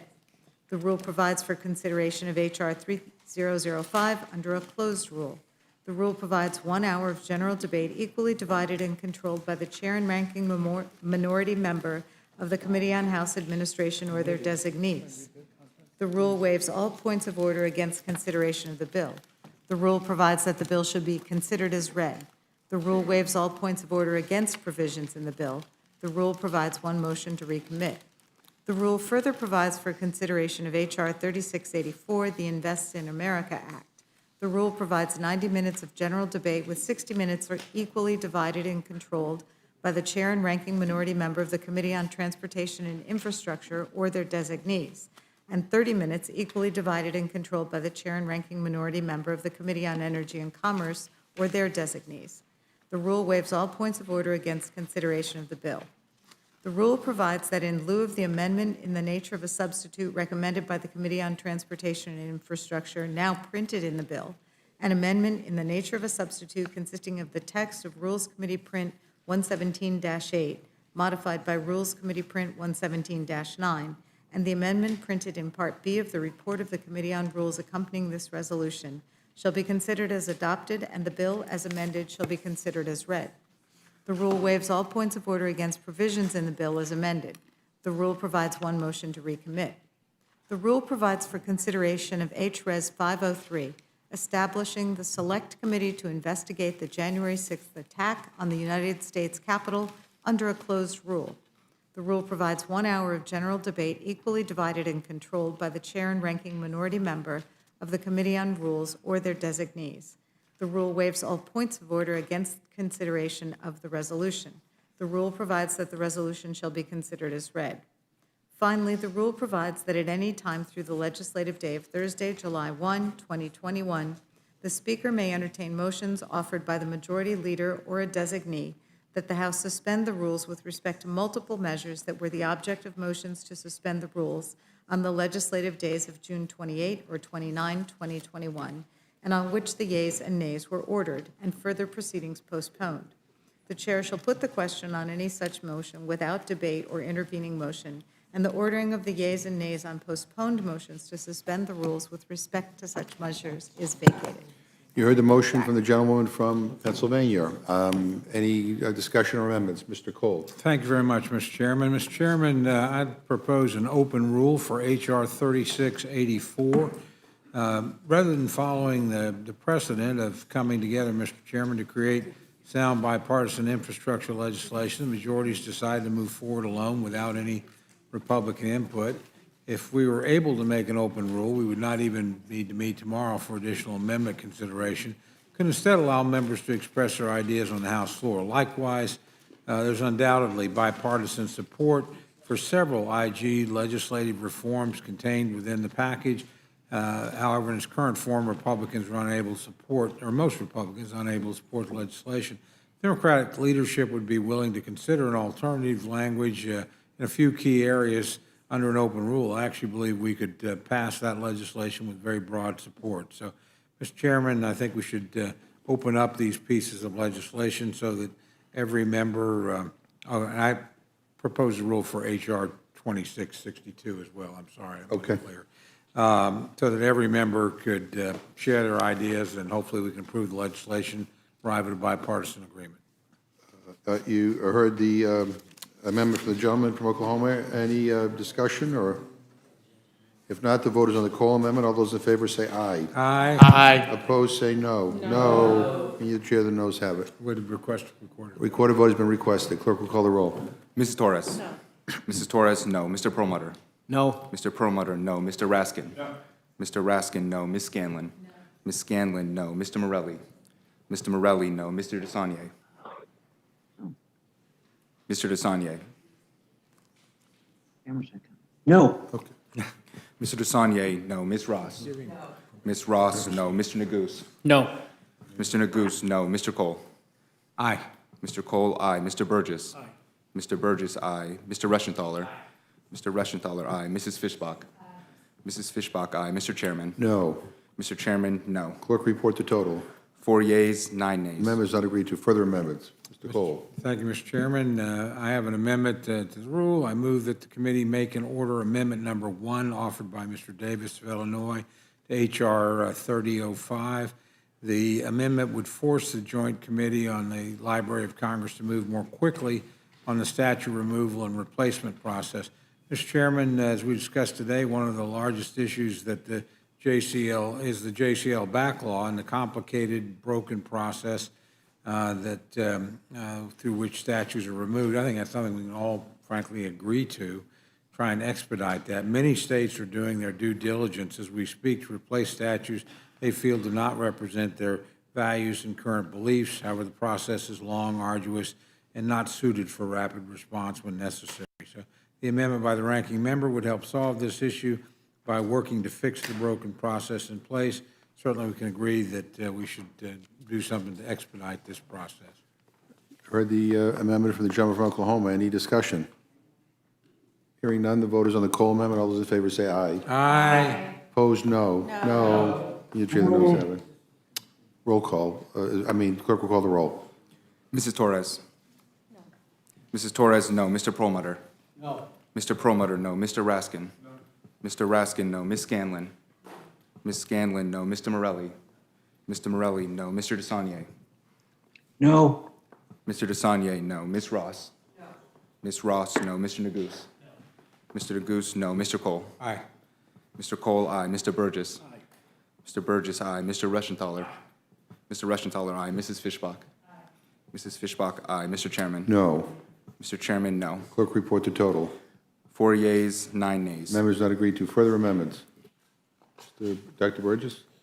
Yes, Mr. Chairman, an amendment that I discussed earlier, number 3, I realize that Mr. Comer's amendment number 4 has been made in order, but in the event that it does not, Mr. Comer's amendment does not pass, I would like amendment number 3 to be considered. That's the one that replaces Title I and 3 of the bill with language to require a detailed rationale to provide it to Congress prior to the removal of an Inspector General, and to allow a limited exception for the President to name a non-First Assistant Inspector General as an acting Inspector General, and makes the new IG subpoena power prospective.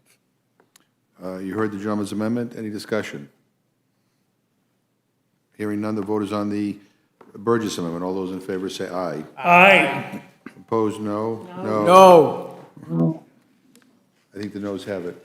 We'll take a roll call. Clerk will call the roll. Mrs. Torres. Mrs. Torres, no. Mr. Perlmutter. No. Mr. Perlmutter, no. Mr. Raskin. Mr. Raskin, no. Mrs. Scanlon. Ms. Scanlon, no. Mr. Morelli. Mr. Morelli, no. Mr. DeSagne. DeSagne, no. Mr. DeSagne, no. Ms. Ross. No. Ms. Ross, no. Mr. Neguse. Mr. Neguse, no. Mr. Cole. Aye. Mr. Cole, aye. Mr. Burgess. Aye. Mr. Burgess, aye. Mr. Reschenthaler. Mr. Reschenthaler, aye. Mrs. Fishbach. Aye. Mrs. Fishbach, aye. Mr. Chairman. No. Mr. Chairman, no. Clerk, report the total. 4 yeas, 9 nays. Amendment is not agreed to. Further amendments. Dr. Burgess, you have another one? No? You have a, okay. No other amendments? Okay. Trying to get you out of here. All right.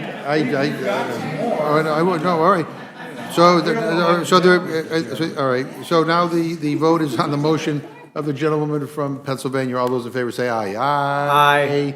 All those opposed, no. No. P, the chair, the ayes have it. Well, Mr. Chairman, we would like a roll call. Roll call has been requested. Clerk will call the roll. Mrs. Torres. Aye. Mrs. Torres, aye. Mr. Perlmutter. Aye. Mr. Perlmutter, aye. Mr. Raskin. Aye. Mr. Raskin, aye. Ms. Scanlon. Aye. Ms. Scanlon, aye. Mr. Morelli. Mr. Morelli, aye. Mr. DeSagne. DeSagne, aye. Mr. DeSagne, aye. Ms. Ross. Aye. Ms. Ross, aye. Mr. Neguse. Aye. Mr. Neguse, aye. Mr. Cole. No. Mr. Cole, no. Mr. Burgess. Mr. Burgess, no. Mr. Reschenthaler. Mr. Rushenthaler, no. Mrs. Fishbach? No. Mrs. Fishbach, no. Mr. Chairman? Aye. Mr. Chairman, aye. Clerk, report the total. 9 yeas, 4 nays. Motion is agreed to, and Ms. Scanlon will handle it for the Democrats. And let me just say, on a personal note, I am grateful that everybody helped us get out here so we didn't have to come back after 3 votes. And I think I speak for the bipartisan staff on that as well. So thank you for everybody. All right, with that, the Rules Committee stands adjourned. Thank you. You're trying to ruin it by begging us for more motions. Well, I didn't know.